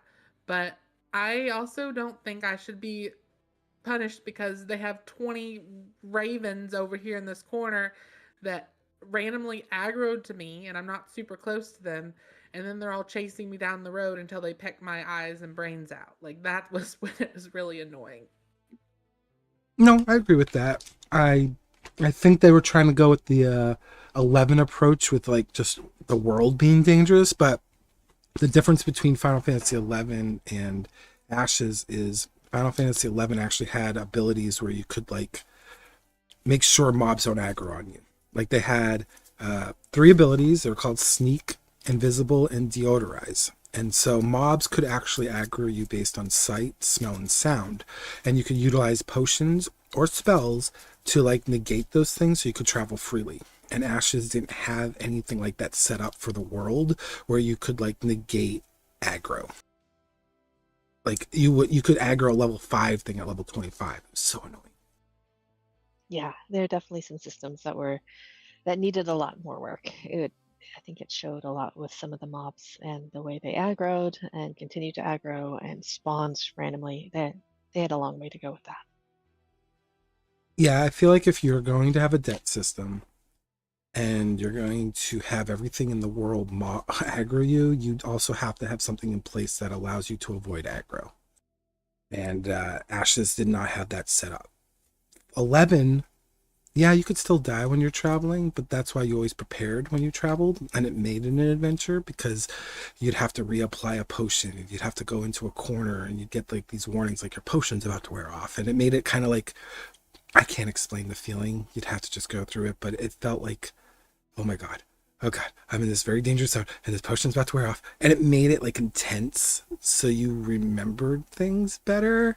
I'm not even talking about like the punishing part of it. It just built more memories because there was a lot more like risk just even traveling, but they gave you tools to use in your travels to like still make it very possible. You just had to be smart on how you traveled. I would have loved that in Ashes if they had something similar where you could like apply a spell or a potion to yourself that would like negate smell, sight, or sound, or all three, and you could travel through regions based on the mobs to get to your party safer. Like I would have really liked that a lot more, but they never, like you said, they never got around to even, yeah. Sad. But I think that's how debt systems work better, is when you actually have tools to also help the players avoid debt. Not just in leveling, but in like general ways that also can like make an economic purpose. Like potion makers could have made like potions that could have helped people negate aggro. Like that would have been cool, because then they could have had like a steady income, people who were trying to get to leveling spots with groups, and like, I don't know, the Cephalian, for example, in the middle of Cephalian, that sometimes would be hard to get to because you have those roaming patrols. But if you had a way to create a potion that would allow you to not get aggro on those certain mobs, like that'd been cool. It would have made it a little bit more of an experience for the whole crafter and adventuring side of things. But they never, I don't think that game would have ever gotten that complex, to be honest. But it's a shame, but it would have been cool. It would have been nice. That's why I liked 11, is because it made it feel like a living world. And I think that's probably why I'm okay with debt. I think I'm with you, Rose. The de-leveling I could have lived without in 11, but the debt I'm okay with because it makes the world feel more threatening. There's something to be said about that feeling of threat. It's like when we were playing Doom, we were all kind of disappointed that the worm wasn't threatening enough. But if the worm was threatening enough in the beginning, we probably would have had a lot more memorable moments when we were just trying to get to point A and B. Would have had stories to tell about, that one time when Cersei and Tony were running across the sand on their bikes and they were being chased by a worm, and Cersei made it out of the sands, but Tony got eaten. Like those would have been those are the stories you can tell from those kind of like situations. You mean the time that Nahili went to go get spice, and I ran behind him, and then by the time Yeah, that one. he's running back because there's a worm coming, and I get eaten. Yeah, you know what I mean? Like, but we remember those stories because it just made the world feel alive because there was a threat of it, right? And I feel like that can be utilized in that way. And I feel like if it's utilized in that way, I feel like it just creates narrative. I don't know. I feel like nowadays MMO landscapes are just so safe. You either fly over regions or you can just like use your mount and just like run past mobs without a second thought. There's just the world is alive, but it isn't. Like, it doesn't feel dangerous enough, I guess. That's what I was hoping for Dune, and that's why when you died from the worm, that was a very good moment, because we remember that moment, or the other times where the worm would get you. We remember those moments, The other time. Because they get you, but not him. Oh my gosh. And remember the time that I think Tony was, I feel like you were on like his bike, Tony, and Ralph was basically just like doing donuts in the sand. Yep, I remember Oh my that. God. I remember I was clutching onto my chair real time because of it. Oh my gosh. Yeah, Doom we didn't play for a long time as a group really, but we still had some memorable moments, which I thought was nice. Yeah. Yeah, when the world feels alive, I feel like that's creates stories. And that could be happening with leveling too, because I'm sure all of us can talk about times where we would go out and level, or we remember this time with our friends back in an MMO. We all have those moments. I just feel like when the world feels more dangerous, it just makes more of those opportunities. Maybe that's why I'm okay with that. That's probably why I'm with you on that, Rose. I think after talking with you guys, I might not be necessarily okay with the de-leveling aspects. I feel like that might be too punishing. But the XP debt, I feel like if it's handled well and has a narrative purpose like Final Fantasy 11, it's an old game. I'm not saying we play that. I'm just saying 11 had that vibe of where the world felt dangerous. And if you died, you got debt. Of course, that was even more brutal because you actually could de-level too. But they had measures and means for you to avoid dying in travel too.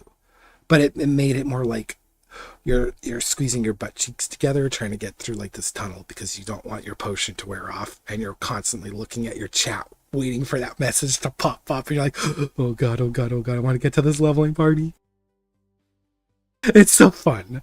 It's intense in the moment, but once you get there, it's like, oh, thank God. Those are fun moments for me, but sorry, I monopolized that too much. I apologize, Rose and everyone.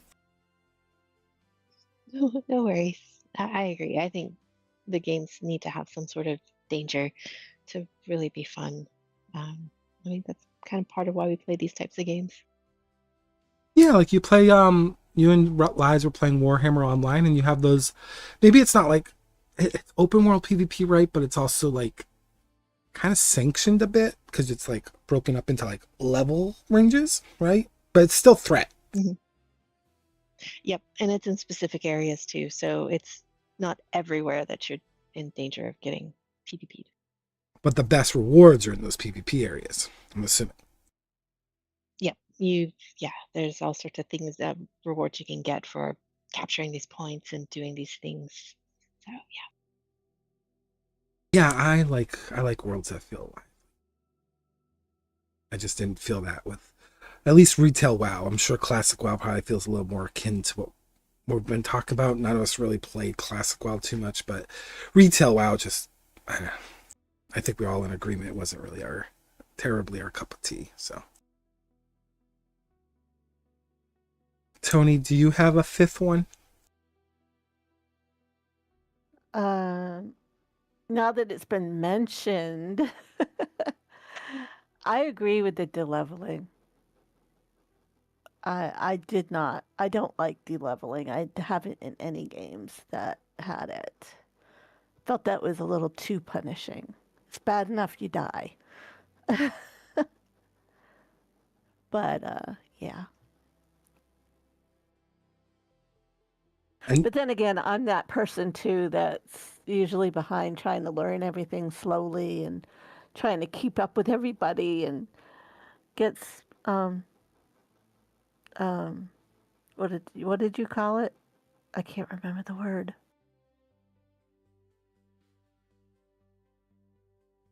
I'm usually the one that's handheld through the games. So I made sure to say not my friends. yes, I know. And then you said a couple other things. It's like I never claim I know everything, so I know that's not me.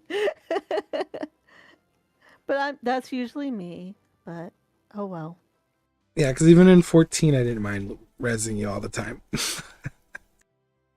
You and your mom. Trying. Yes. She still plays. She's 83 and she still plays. So I got 2 de-levelings there, and what's yours, Cersei? Mine is repetitive content, repetitive grinding. Yeah, that's gonna be my number 5. So you probably weren't a big fan of the Ashes grind. No, I'm not. I mean, it's again, it's in most games. That's one reason I didn't care for BDO, because I felt at times BDO had a very repetitive grind, repetitive content, and I don't enjoy that in a game. I guess there's a lot to it. I could expand on, you know, I like variety. I like the ability to level not just through grinding or quests, but also through crafting. So I like having variety in how I progress and how I can level up. And a lot of games are just very focused on, okay, yeah, you're gonna level up this way. You have to do this or this, and that's what you got. And it's just usually very repetitive and for me boring. Um, but yeah, that would be my number five. I don't think I have a number five. I think I'm pretty open beyond that point. I think my big ones were definitely the listed already. Um, Especially the quick leveling and new player experiences. I feel like those have to be, those are my biggest ones. Kind of wrap up a lot of stuff for me. I will say something though. I think one thing that sometimes can get lost is because I'm looking at my list and it's like, my list, I've got a list and I could keep going down a list. But even though I have a list of things I don't like, I am very flexible. And I've had to think about this too. On almost all of my cons, I'm very flexible. I feel like, and this isn't a dig at you, Nahili, I feel like on some of yours, it's very much like, kind of like with the quick leveling stuff. It's like, nope, this is a deal breaker for me. So I feel like with some of yours, some of them are not just like, I don't want these, but they're kind of deal breakers. Where I feel like a lot of mine are just like, I really just don't like this, but I guess I'll make it work somehow. Because I've played a lot of games for a while and they have a lot of the negatives in them, but I'll stick with them because I'm like, I want to stick with them because I want to stick with, the positives that are there or with my friend group.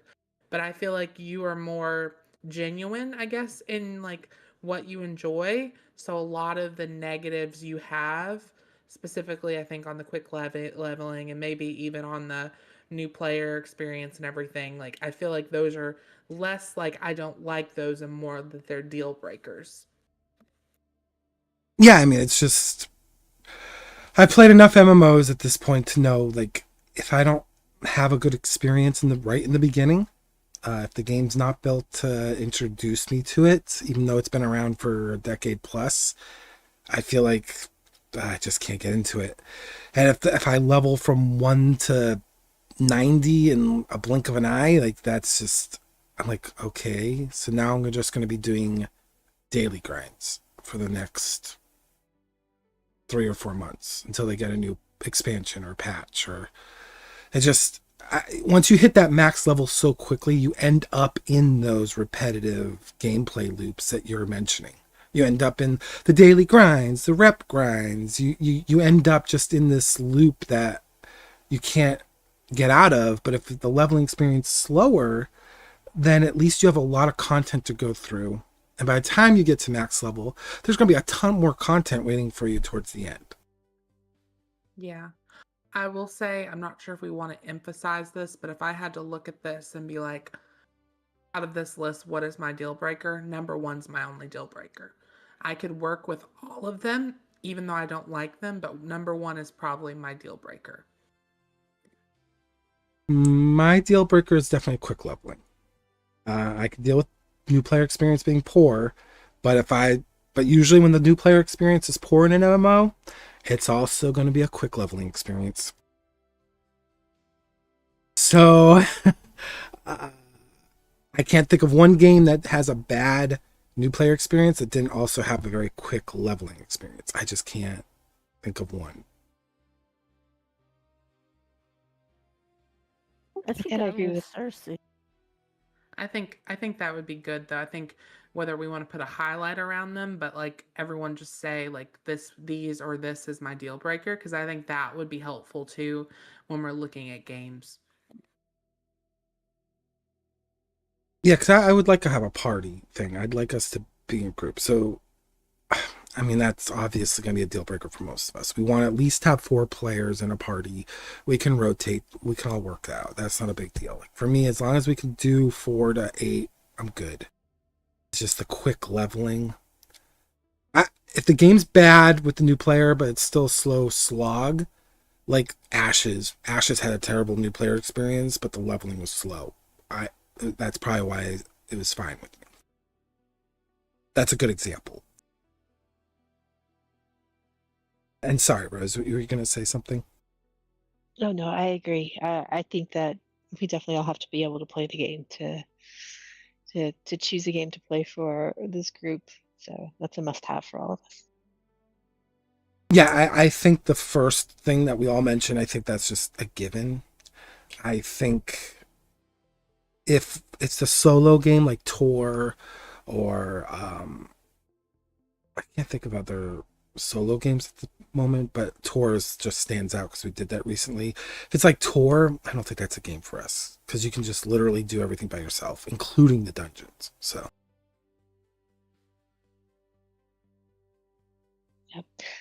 Other than that, I don't think I really have any deal breakers. There's things I don't prefer, but I can look at this list and see games that I've played and enjoyed that would qualify. So, yeah, definitely not deal breaker. Deal breaker for me is if we can't play with my friends. That's I'm not a solo person. I play games so I can play with friends. I mean, I like to have some solo content in my game. Um, I like to be able to do things on my own once in a while and not have to rely on others to do it. Well, yeah, I agree with that. There's a certain amount that I like to be able to do. I like to be somewhat, well, some independent. But for the most part, I get into the game because my friends are doing it. And then I figure out where I fit and how I enjoy the game and find a way to enjoy it because my friends enjoy it and I'm with them. I just don't want us to be in a game where we're max level and then we're doing this rotation and then we get bored in 3 weeks. Like that's the only thing I want us to avoid because those rotations suck, and it definitely goes with your repetitive gaming, Cersei. So I don't think that's too nitpicky for me to say quick leveling. No, I'm not saying, I didn't mean to be nitpicky. I was just saying that some things we have on our list are not just things we do not want, but they're things that if it has it, we're not going to do it. Like I can like so many games are pay to win. So many games have the multiple currency. So many games have RNG and so many games have repetitive grind. I understand that. I'm not living I'm not living in a reality where I think I'm going to be able to skip out on all of those things. But for me, kind of like Tony and Rose and you, like my most important thing is us being able to play together as a group. That's really the most important thing to me. So even though I have, four other things listed, I can make most of those things work. And my only point was I think it was good to point out, and you obviously have said it yourself, like the quick leveling experiences isn't just something you don't like, but it's something that if it has that, it's probably not going to work out for like our gaming experience. So I think that is just something to note because, if we have something like that where it is a deal breaker for us, then we need to, we have to acknowledge that obviously and know like there's no reason for us. We've tried a lot of these games before, so we kind of already have a picture of their experiences to an extent. And if we already know like, hey, it's going to be a leveling experience, that's going to go by quickly or progression's going to move very quick, we already kind of know like this ain't going to work out because, XYZ or myself or someone else, this is their deal breaker, and so why would we waste our time on it? So I think it's just good to know. And just like with anybody else, like if we have a game that's only got 2-player group, that might be a little insane. But I'm just saying if we had something like that, we'd be like, no, that's just not realistic for us. Yeah, because I think Raps also said something about the quick leveling too when we were talking last session. So Yeah. And I think it'd be good because he was on this list, before we have our next session, you or someone can connect with Raps and get kind of his numbers so those can be filled in because I know I think he was going to join, but we obviously had a time pushback. So I'm sure he'll still want to be in the conversation. So Yeah, next weekend we'll just list games to try together. And then start, like you said, start trying them out. Especially if they have free to play versions, we can try the free play at least for that weekend and see how it feels and go from there. Yup. Now I was going to do this bottom part, but I think I'm going to hold off on this part until we talk next weekend about games we'd want to play, and then I'll put the games on the bottom of our list in this column. So I'll actually probably remove our names, and I'll just put like a game that we definitely won't try. Like maybe, I don't know. I'm just gonna throw it out there. I'm not saying we won't, but like a co-op game like Conan. Maybe we won't try Conan. I don't know why, but maybe we won't do that. Maybe it's not just for us. You know what I mean? Like I'll put that stuff like that. Yeah, I mean, we're not. I think we've kind of established anyway, and I know from speaking with Raps, like WoW, we're not gonna do WoW. We've tried WoW. WoW is not for us, so that's already another game we know we're most likely not gonna revisit. So. I know, and I feel bad saying that because I know Oni's playing WoW again, so. Yeah, and some games are gonna work for some people and some aren't gonna. Like, we might give a game like ESO a shot. I like ESO, but you might, or someone else might be like, nope, this isn't for me, and that's fine. And same thing with like Final Fantasy. I'm not a Final Fantasy player, so like there's already like we can already go through our head probably. It's gonna be interesting for sure.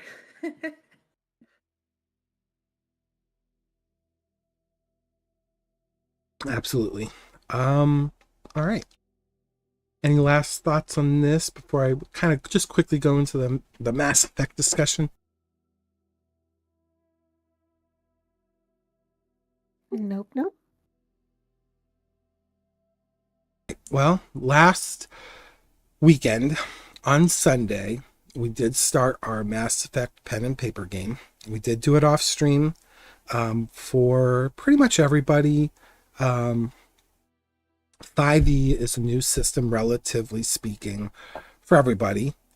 Sure, some people have watched Critical Role, some people have watched D20 and other pen and paper, podcasts and streamings out there, but to play it is a completely different ball game. And some of us actually even had a few sessions maybe prior to our whole Daggerheart Star Wars run of D&D, and I know Rose and Lies kind of joined us a little later in that, but then we kind of moved on because of certain things happened at that time that forced us to, but we kind of wanted to do it off stream just to kind of get us reacquainted with 5e rules. Plus Mass Effect 5e does have a few extra rules that traditional D&D doesn't. I mean, it has barriers, it has shields, has like a regenerative property to the shielding. Barriers have like ticks, like you could have 3 barrier ticks, and they reduce damage by 1d8. So there's a lot of like nuances also with the Mass Effect 5e that it was better that we just didn't do it on the stream that night. Plus we were kind of introducing the characters for the first time, and it allowed our players to kind of like not feel the pressure of having it recorded. They could take the time to think about how they were going to respond, the inflections in their characters' voices, and probably they're still going to, not this Sunday, but the following Sunday, still be going through their head of like, what my character's like, what are my character's inflections, what are their dislikes, like that's still probably going to happen. We went into the whole tutorial thing. We are following the Mass Effect trilogy storyline, but our storyline doesn't have a shepherd in it. Our shepherd is basically all the players combined. So it's a little different. The story won't be an exact one-to-one to the Mass Effect universe, but it also gives us a guideline to take from those stories of Mass Effect and incorporate them into our pen and paper. Since we already have a homebrew game within Daggerheart, This way, we don't have to have two technical homebrew universes. We'll have one that isn't a homebrew, where all the ideas are pretty much there. We can pull from, make them our own, but it's still there. It's like in concept. The lore is still there and everything, so there's not a lot of work on that end. With our homebrew game, obviously, there's a lot more effort as far as like creativity goes, because we have to create the lore sometimes on the spot, because tomorrow our Daggerheart group's going in potentially into the marsh, and me and Cersei know we have a little bit of lore about that, but a lot of it's probably going to be made up on the spot, especially since it's Thistle's home, and Arave somehow ended up there. We're going to find out how she ended up there, maybe. So there's a lot of stuff that we as a group are also creating on the spot.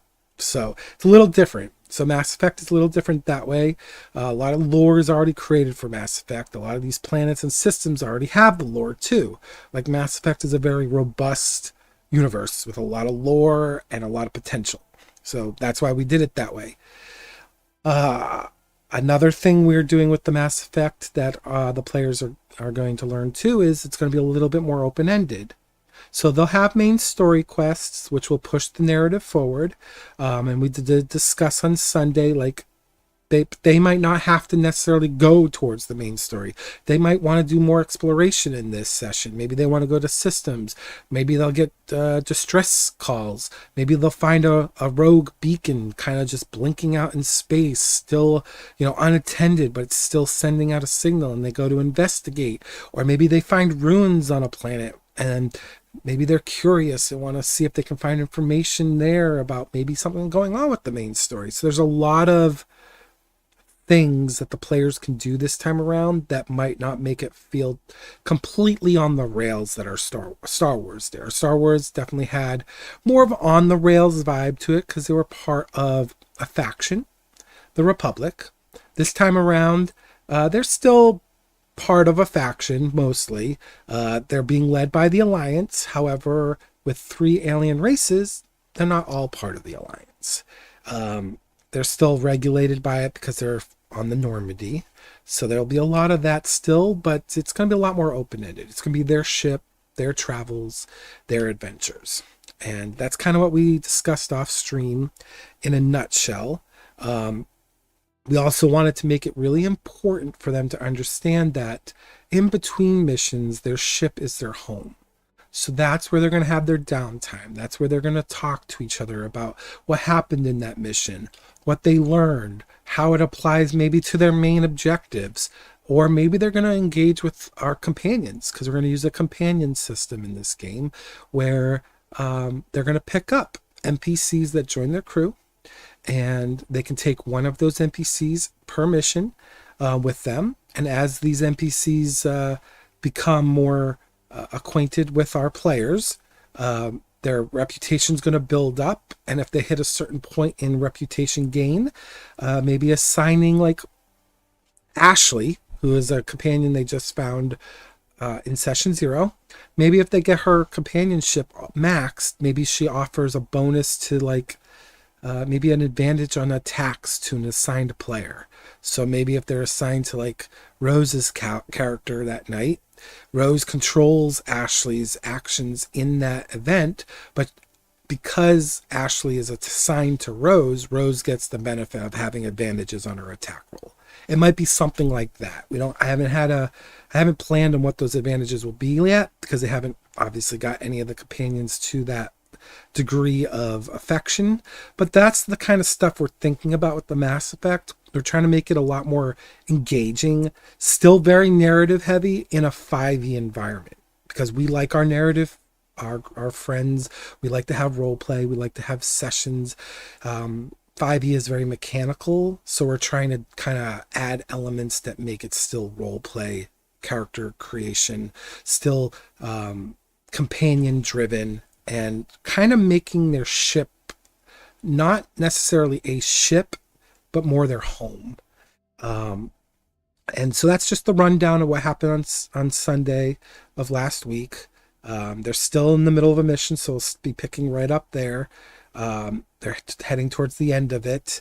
They're learning quite a bit as well. And yeah. So with that all said, all of that out of the way, I'm gonna kind of open the floor to at least the three players I have from that session, kind of get what their thoughts are on their first impressions of the 5e system, um, how they're feeling about their character, and what they're hoping to gain from future experiences, not just for their character, but maybe gameplay loops that they'd like to experience this time around now that they've got a little bit more pen and paper under their belt. So I'll just open the floor to you guys. Whoever wants to speak up, feel free. And then we'll kind of just, just shift it along. We'll pass the virtual baton to the next person to talk.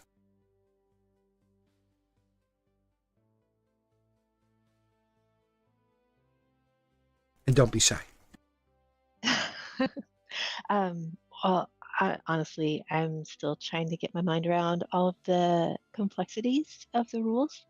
I found like the start of the session when we were introducing all our different characters, that all made sense. I was very comfortable. We got into the fight and I understood what was going on, but it also kind of took my mind into a different space. So more analytical, more pieces of rules and where these things fit and what I need to do next. And I think that kind of took me out of feeling being able to narrate as much, and I kind of forgot to as we continued on. So just more practice to get those two more seamless, so that it just kind of flows together instead of being something that isn't as comfortable to me. So it takes me longer to like focus on and out of that role play narrative aspect. Okay.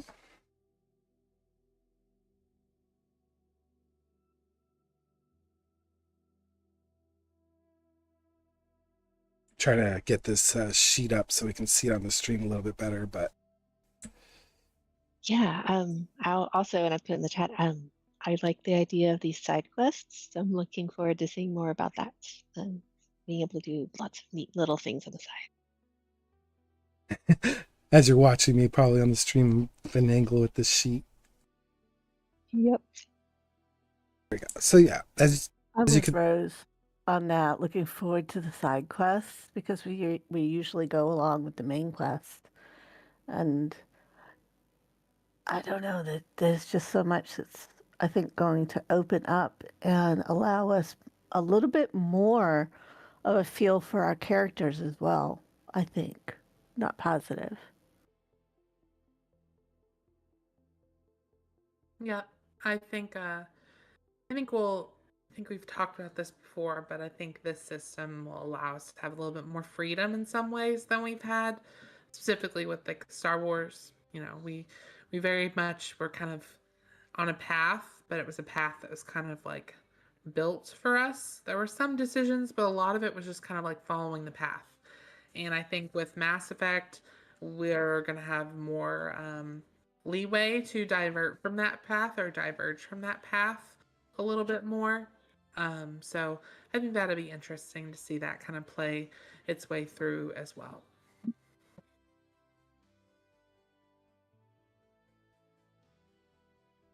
yeah, I also I think with your Star Wars experience, like I feel like when we started the Star Wars experience, we had a lot of people new to even just role playing, not even just to pen and paper. Like we had people new to role play, and well, I mean, like for you, Rose, like how's the experience been for you going from like Star Wars to Daggerheart and now to this? Like, do you feel a little bit more comfortable getting into like the character headspace?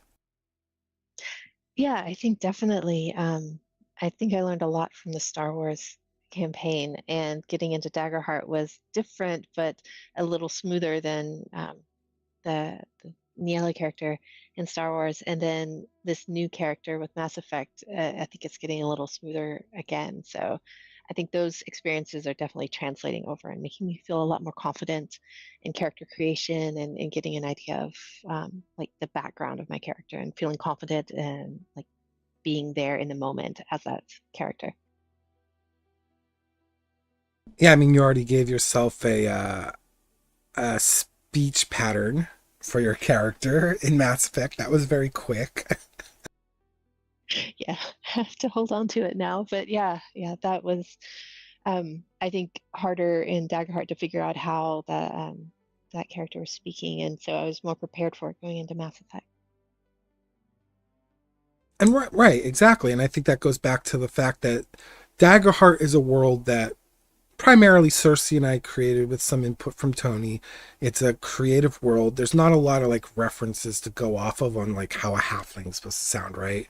Or their culture and stuff. Like you had to go based on like our creations of that world to kind of like depict how you're going to sound. But with Mass Effect, there's like visuals and wikis and a bunch of stuff that you can like lean on to like get those references. So it might be a little easier too with that like transition. Yeah, that's very true.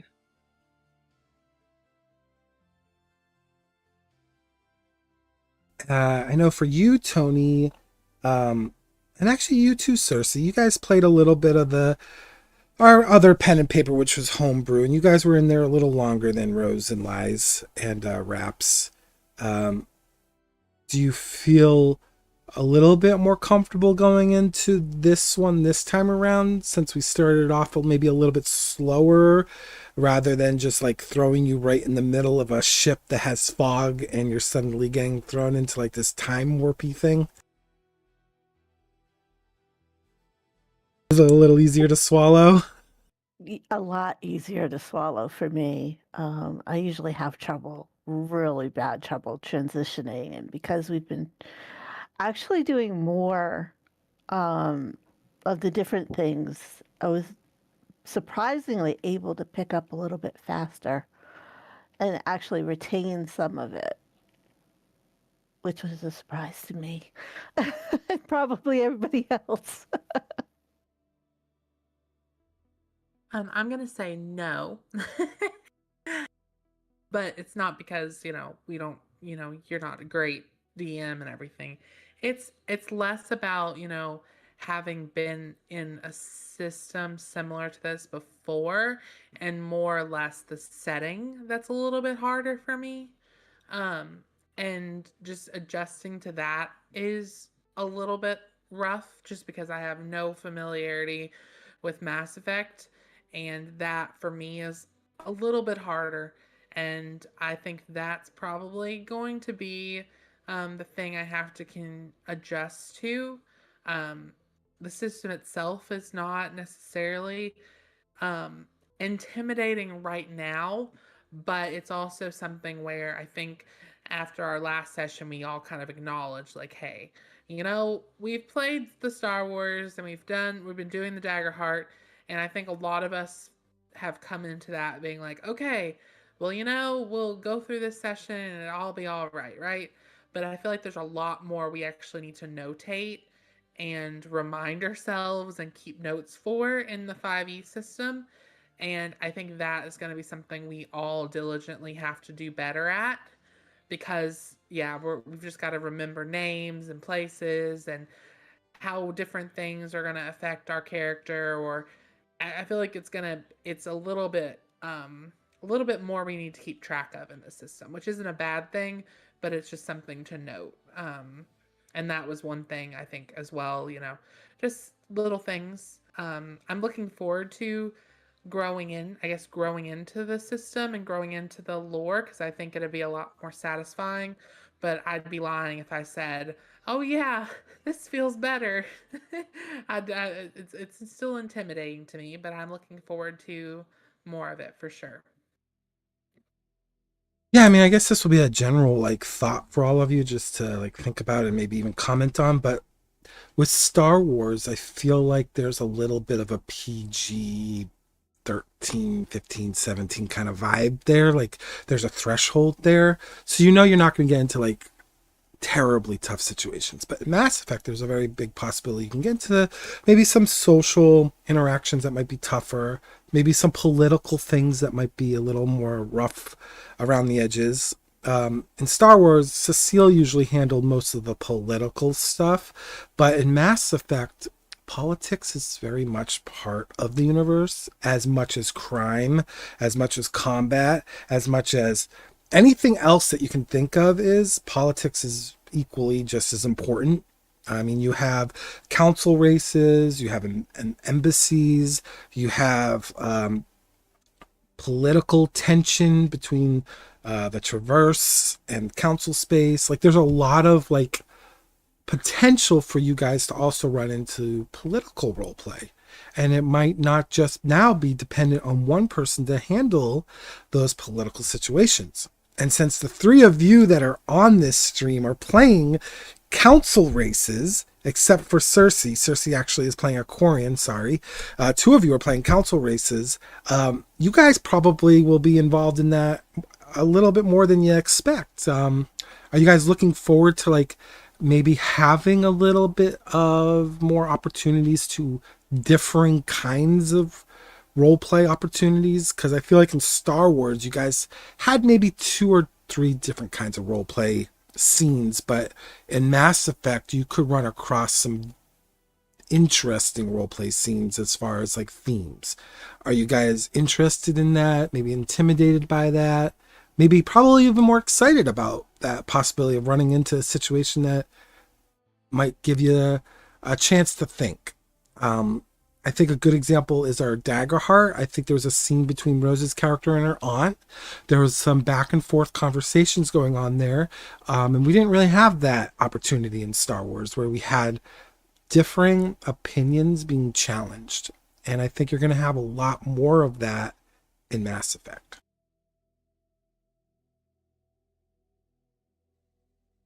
I think it'll be interesting.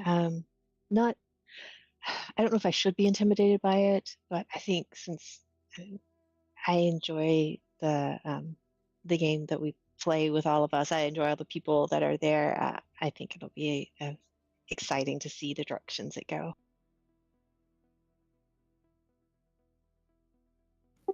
I'm a little more intimidated because I'm playing a type of character that is out of my wheelhouse partially.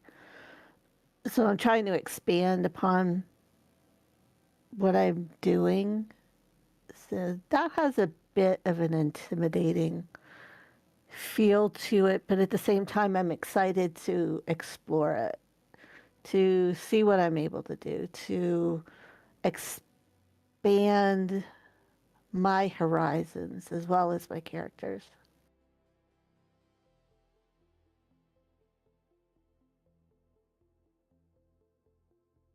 What's our Quarian's thoughts on this? Since you'll have quite a bit of different types of role play for sure as a Quarian. Yeah, I think a couple things. On the note of this world kind of being less PG than Star Wars, I think I think yeah, that is true. And I think like we had characters like Tony's character and my character, for example, in Star Wars that didn't necessarily have a PG background, but I don't think we really dug into that because, you know, Cecile was basically raised into slavery and all this stuff in Star Wars.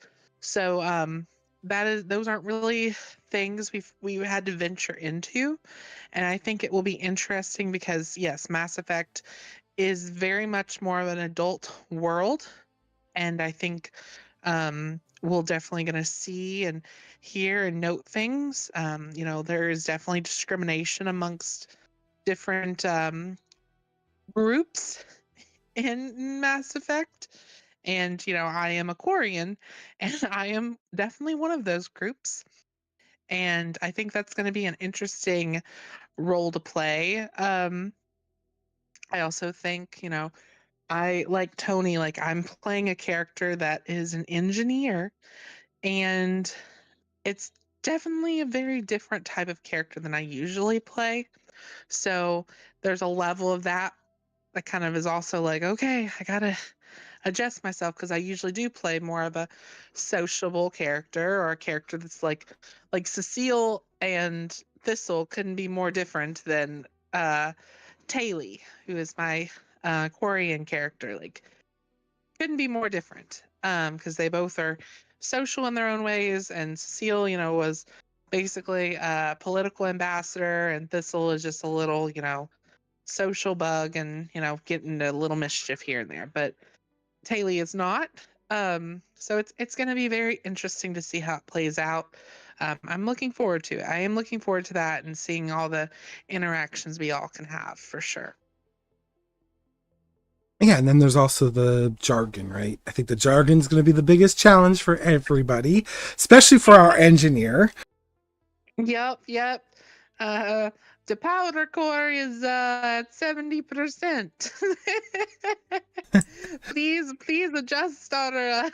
I don't have my voice mod on there. I almost thought about turning that on, but that might be a little bit much. We'll save that for the next stream.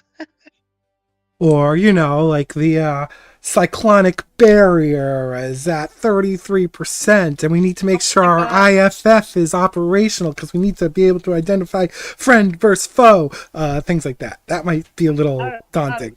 Our IFF is at 10%. Engineer or chief, we need help. I hope that's not at 10%.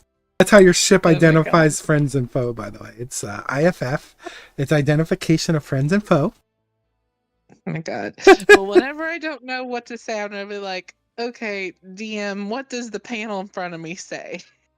And I roll to see what it says. Do I understand it? Like, okay. Yeah, that's what I'm gonna say. Like, I don't know what word to use, so let me know what this says, and then I'll just read what it says.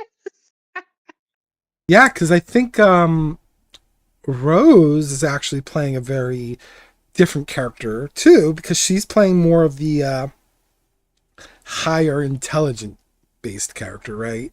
Not saying that Bremia isn't smart, it's just a very different type of intelligence, right? Yeah, I think of Bremia as being less, she has more instinctual knowledge, not so much like studying and trying to learn things from books. Whereas this new character is very into reading everything she can find. She's more analytical, this one, for sure. Yes, very much so. Our Rose is playing a Solarian, and Cersei is playing a Quarian, and then Tony is playing our Asari. And then our two other players are playing humans, and they're both part of the N7 program, which is the Special Forces division within the Alliance. The designation N indicates their specialization, and then 7 represents their tier. So we do have a diversity here that Mass Effect didn't have in the beginning of its first game. Our ship is going to be full of, we got a lot more alien elements to it than just humanity. So we did do the introduction on how that worked. But to go into a little bit more, like Rose's character is part of the SGT, so she's part of the Special Forces for the Solarians, and she is sent to the ship pretty much just to represent the Solarians' interests, not necessarily to per se represent the council, but to make sure that the interests of the Solarian are kept in mind, because they are part of the council race. And same with Tony's character. She's not necessarily speaking on behalf of the council, but because she's an Asari, and the Asari are represented on the council, she is sent to this ship as a commando, which is a elite unit within the Asari species. She's sent to the Normandy to also kind of keep the Asari's interest in mind and in place. Both are assigned under the command structure of the Alliance, but they're not necessarily Alliance, but they have been instructed to follow Alliance command. So it's a little convoluted, a little waves, but it makes sense. Think of, if anyone comes across this and they played Mass Effect, it would be like Vermeer, where one of Shepard's crew members joins the Solarian soldiers on their operation. That crew member had to listen to the Solarians. It's very much like that. Are you guys looking forward to Well, actually, I'm going to ask this. Do you guys like how the layout is with like the mini map? Like right now in Daggerheart, we don't really per se have like a mini map. It's very theater of the mind. Do you guys like having the mini map in a universe where you don't know a lot? Does it help you at least visualize like your progress through like a zone? I usually get lost without maps or mini maps, so I am greatly appreciative for them, and I'm looking forward to seeing how it works when the group actually splits up and see how that's going to come together for at least for my understanding. I agree. I like the mini map in Mass Effect. It was really clear as to where we were and where we were headed toward. And then also I like I think the quests. So having the main quest, the side quest available will be really helpful too.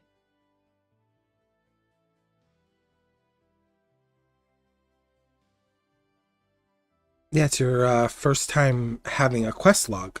Because in Daggerheart, you guys are kind of more encouraged to keep track of your side missions. Like I think, who was it that picked up I think it was Tony that picked up her own mission, right? For the cure. For heart, yes. Okay, and then I know Liz picked up a mission to find some ore in the marshlands to maybe kind of like use it as a trade bartering kind of thing to lower the price for some potential gear. And all those were picked up while like Rose's character Bremia and Cersei's character Thistle and Eslane's character Geller were all at Rose's character's aunt's house. And they were having this whole big scene. Meanwhile, the other two are picking up like these side jobs while they're all like trying to make sure like, oh God, there's a sister here. Oh God, the auntie just disappeared. Oh my God, what's going on? Just trying to survive here. Meanwhile, everyone else is picking up jobs.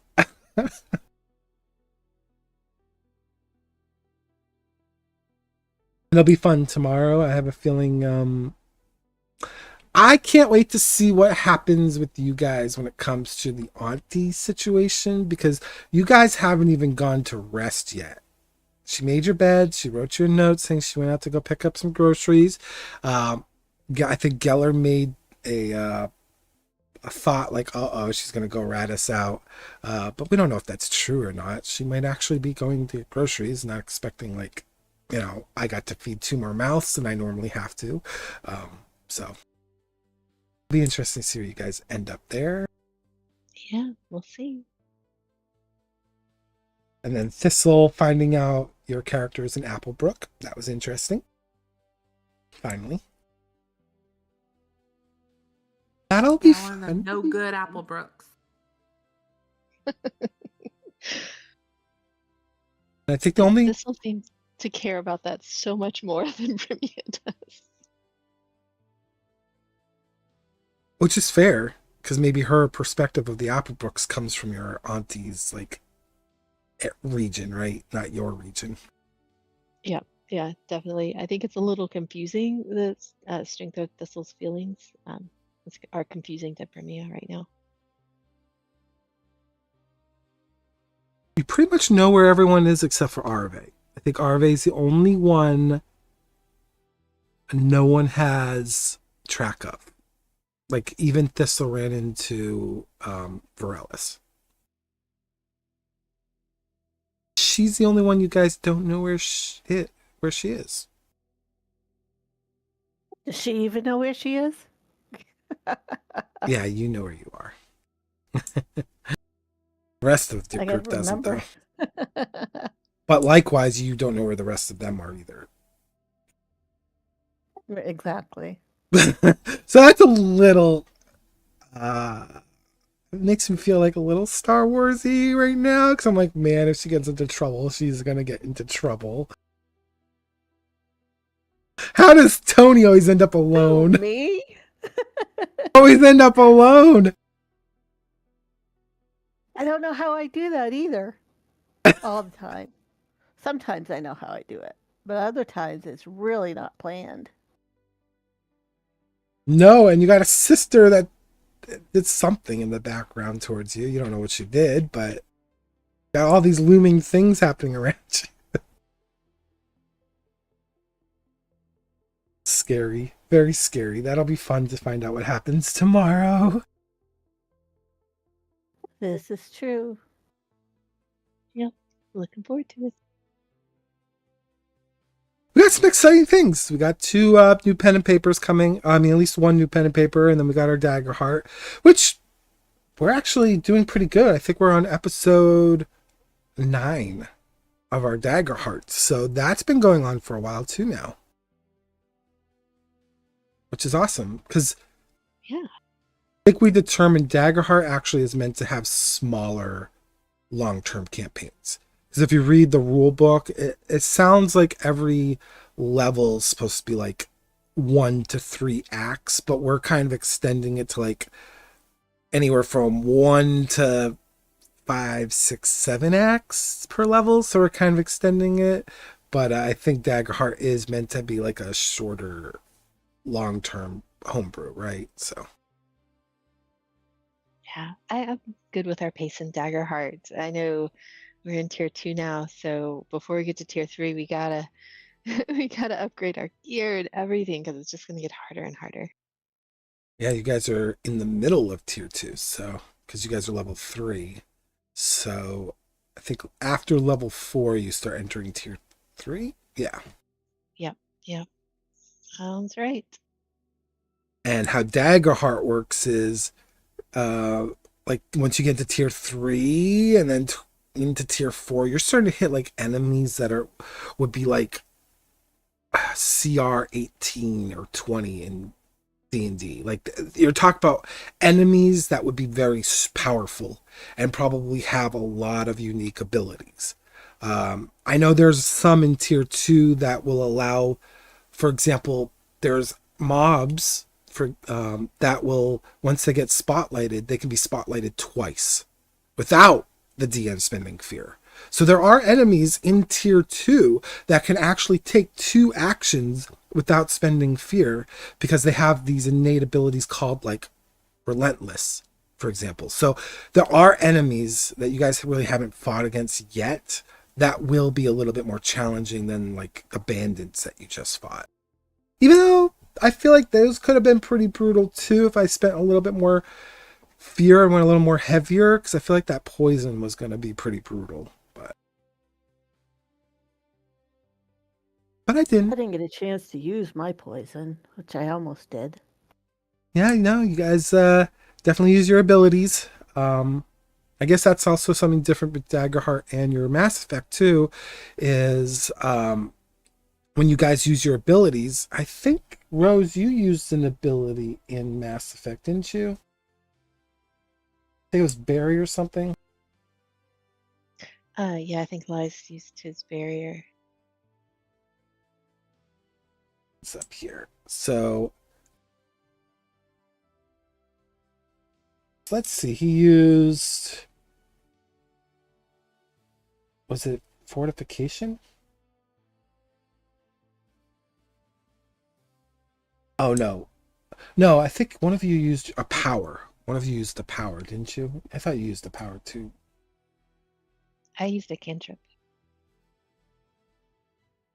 Oh, okay. You didn't do that barrier thing, that explosion. Oh, you were going to. That's what I wanted to bring up with you, Rose. You know that ability? You're just like, hey, this has like a 5-meter thing, and it says hit creatures.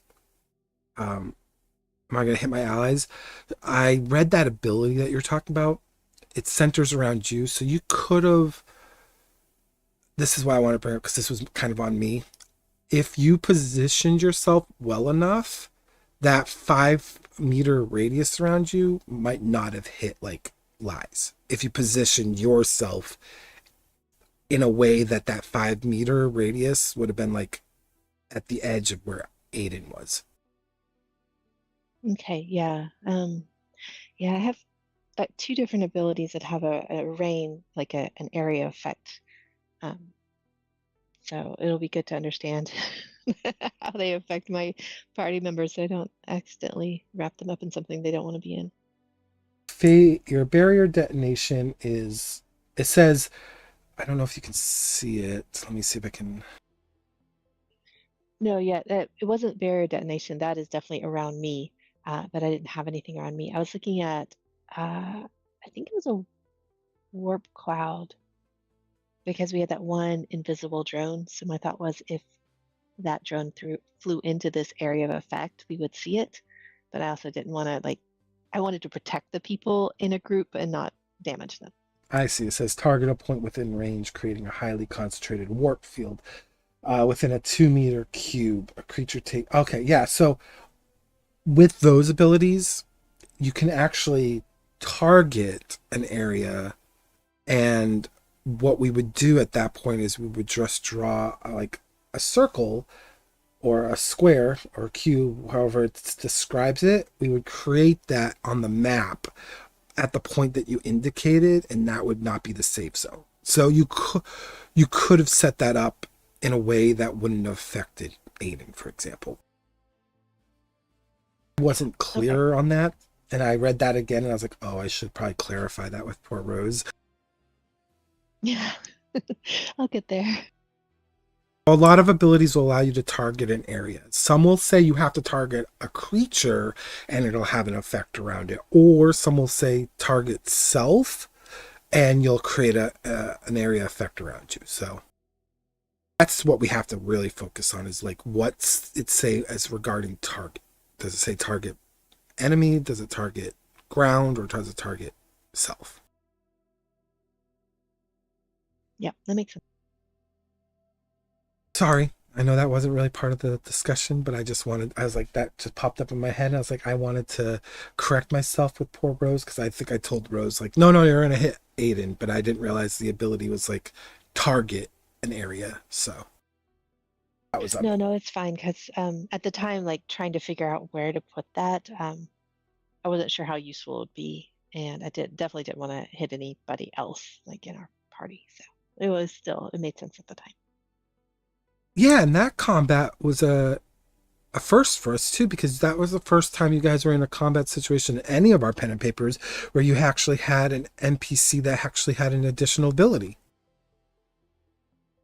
Obviously, I think in our Daggerheart there was those two enemies that I feel like was the biggest learning lesson in pen and paper, that while enemies typically are straightforward, there are enemies out there that have special conditions, and I feel like that was the first time, other than the Sith you guys fought, I feel like that was the first time you guys really came up against something that surprised you in a way that was like, oh, okay, we gotta like approach these encounters probably a little differently in the future.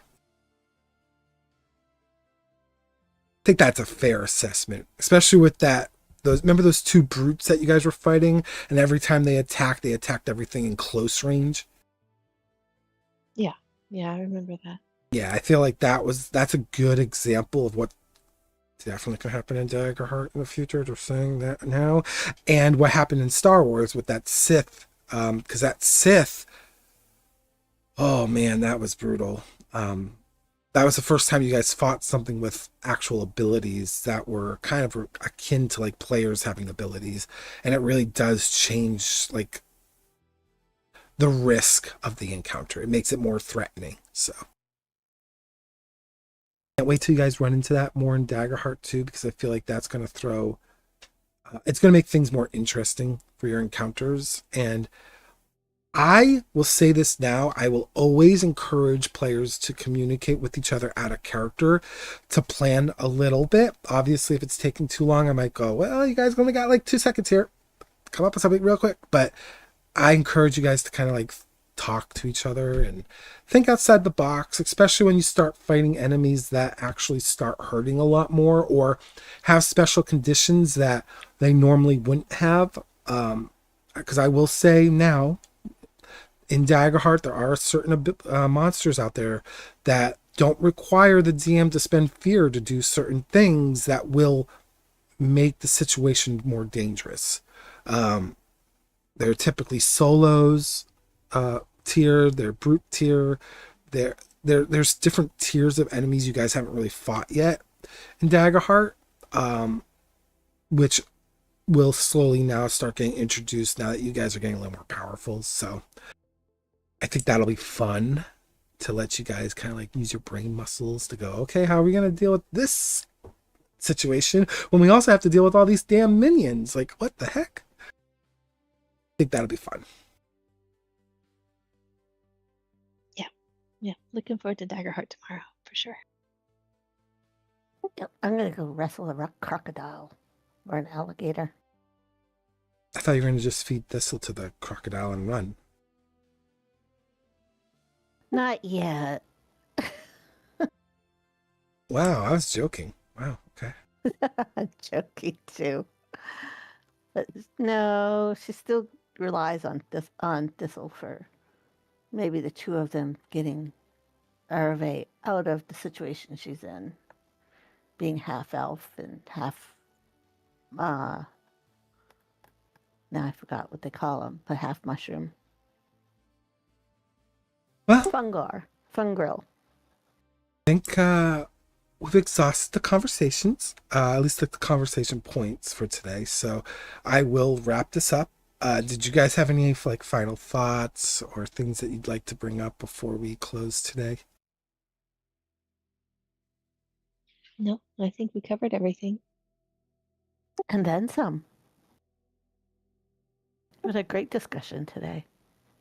Yeah, it was great. I didn't step away at all. Neither did I. I think Cersei was being facetious. Well, just so y'all know, during the stream, I live in a condo building, and someone was calling the condo, and I was like, "You have the wrong number." So while the stream's going on, I'm screaming at them, "You have the wrong number!" And yes, they had the wrong number, but. So, well, I'll see you guys tomorrow. Obviously, I'll try to get on Discord now. I'm just gonna take care of my dog for a little bit, but I will get on later and maybe do some rivals or something. But I will see some of you tomorrow, and we'll continue our stories. Yeah, sounds good. Sounds like fun. Target not acquired. Oh my god.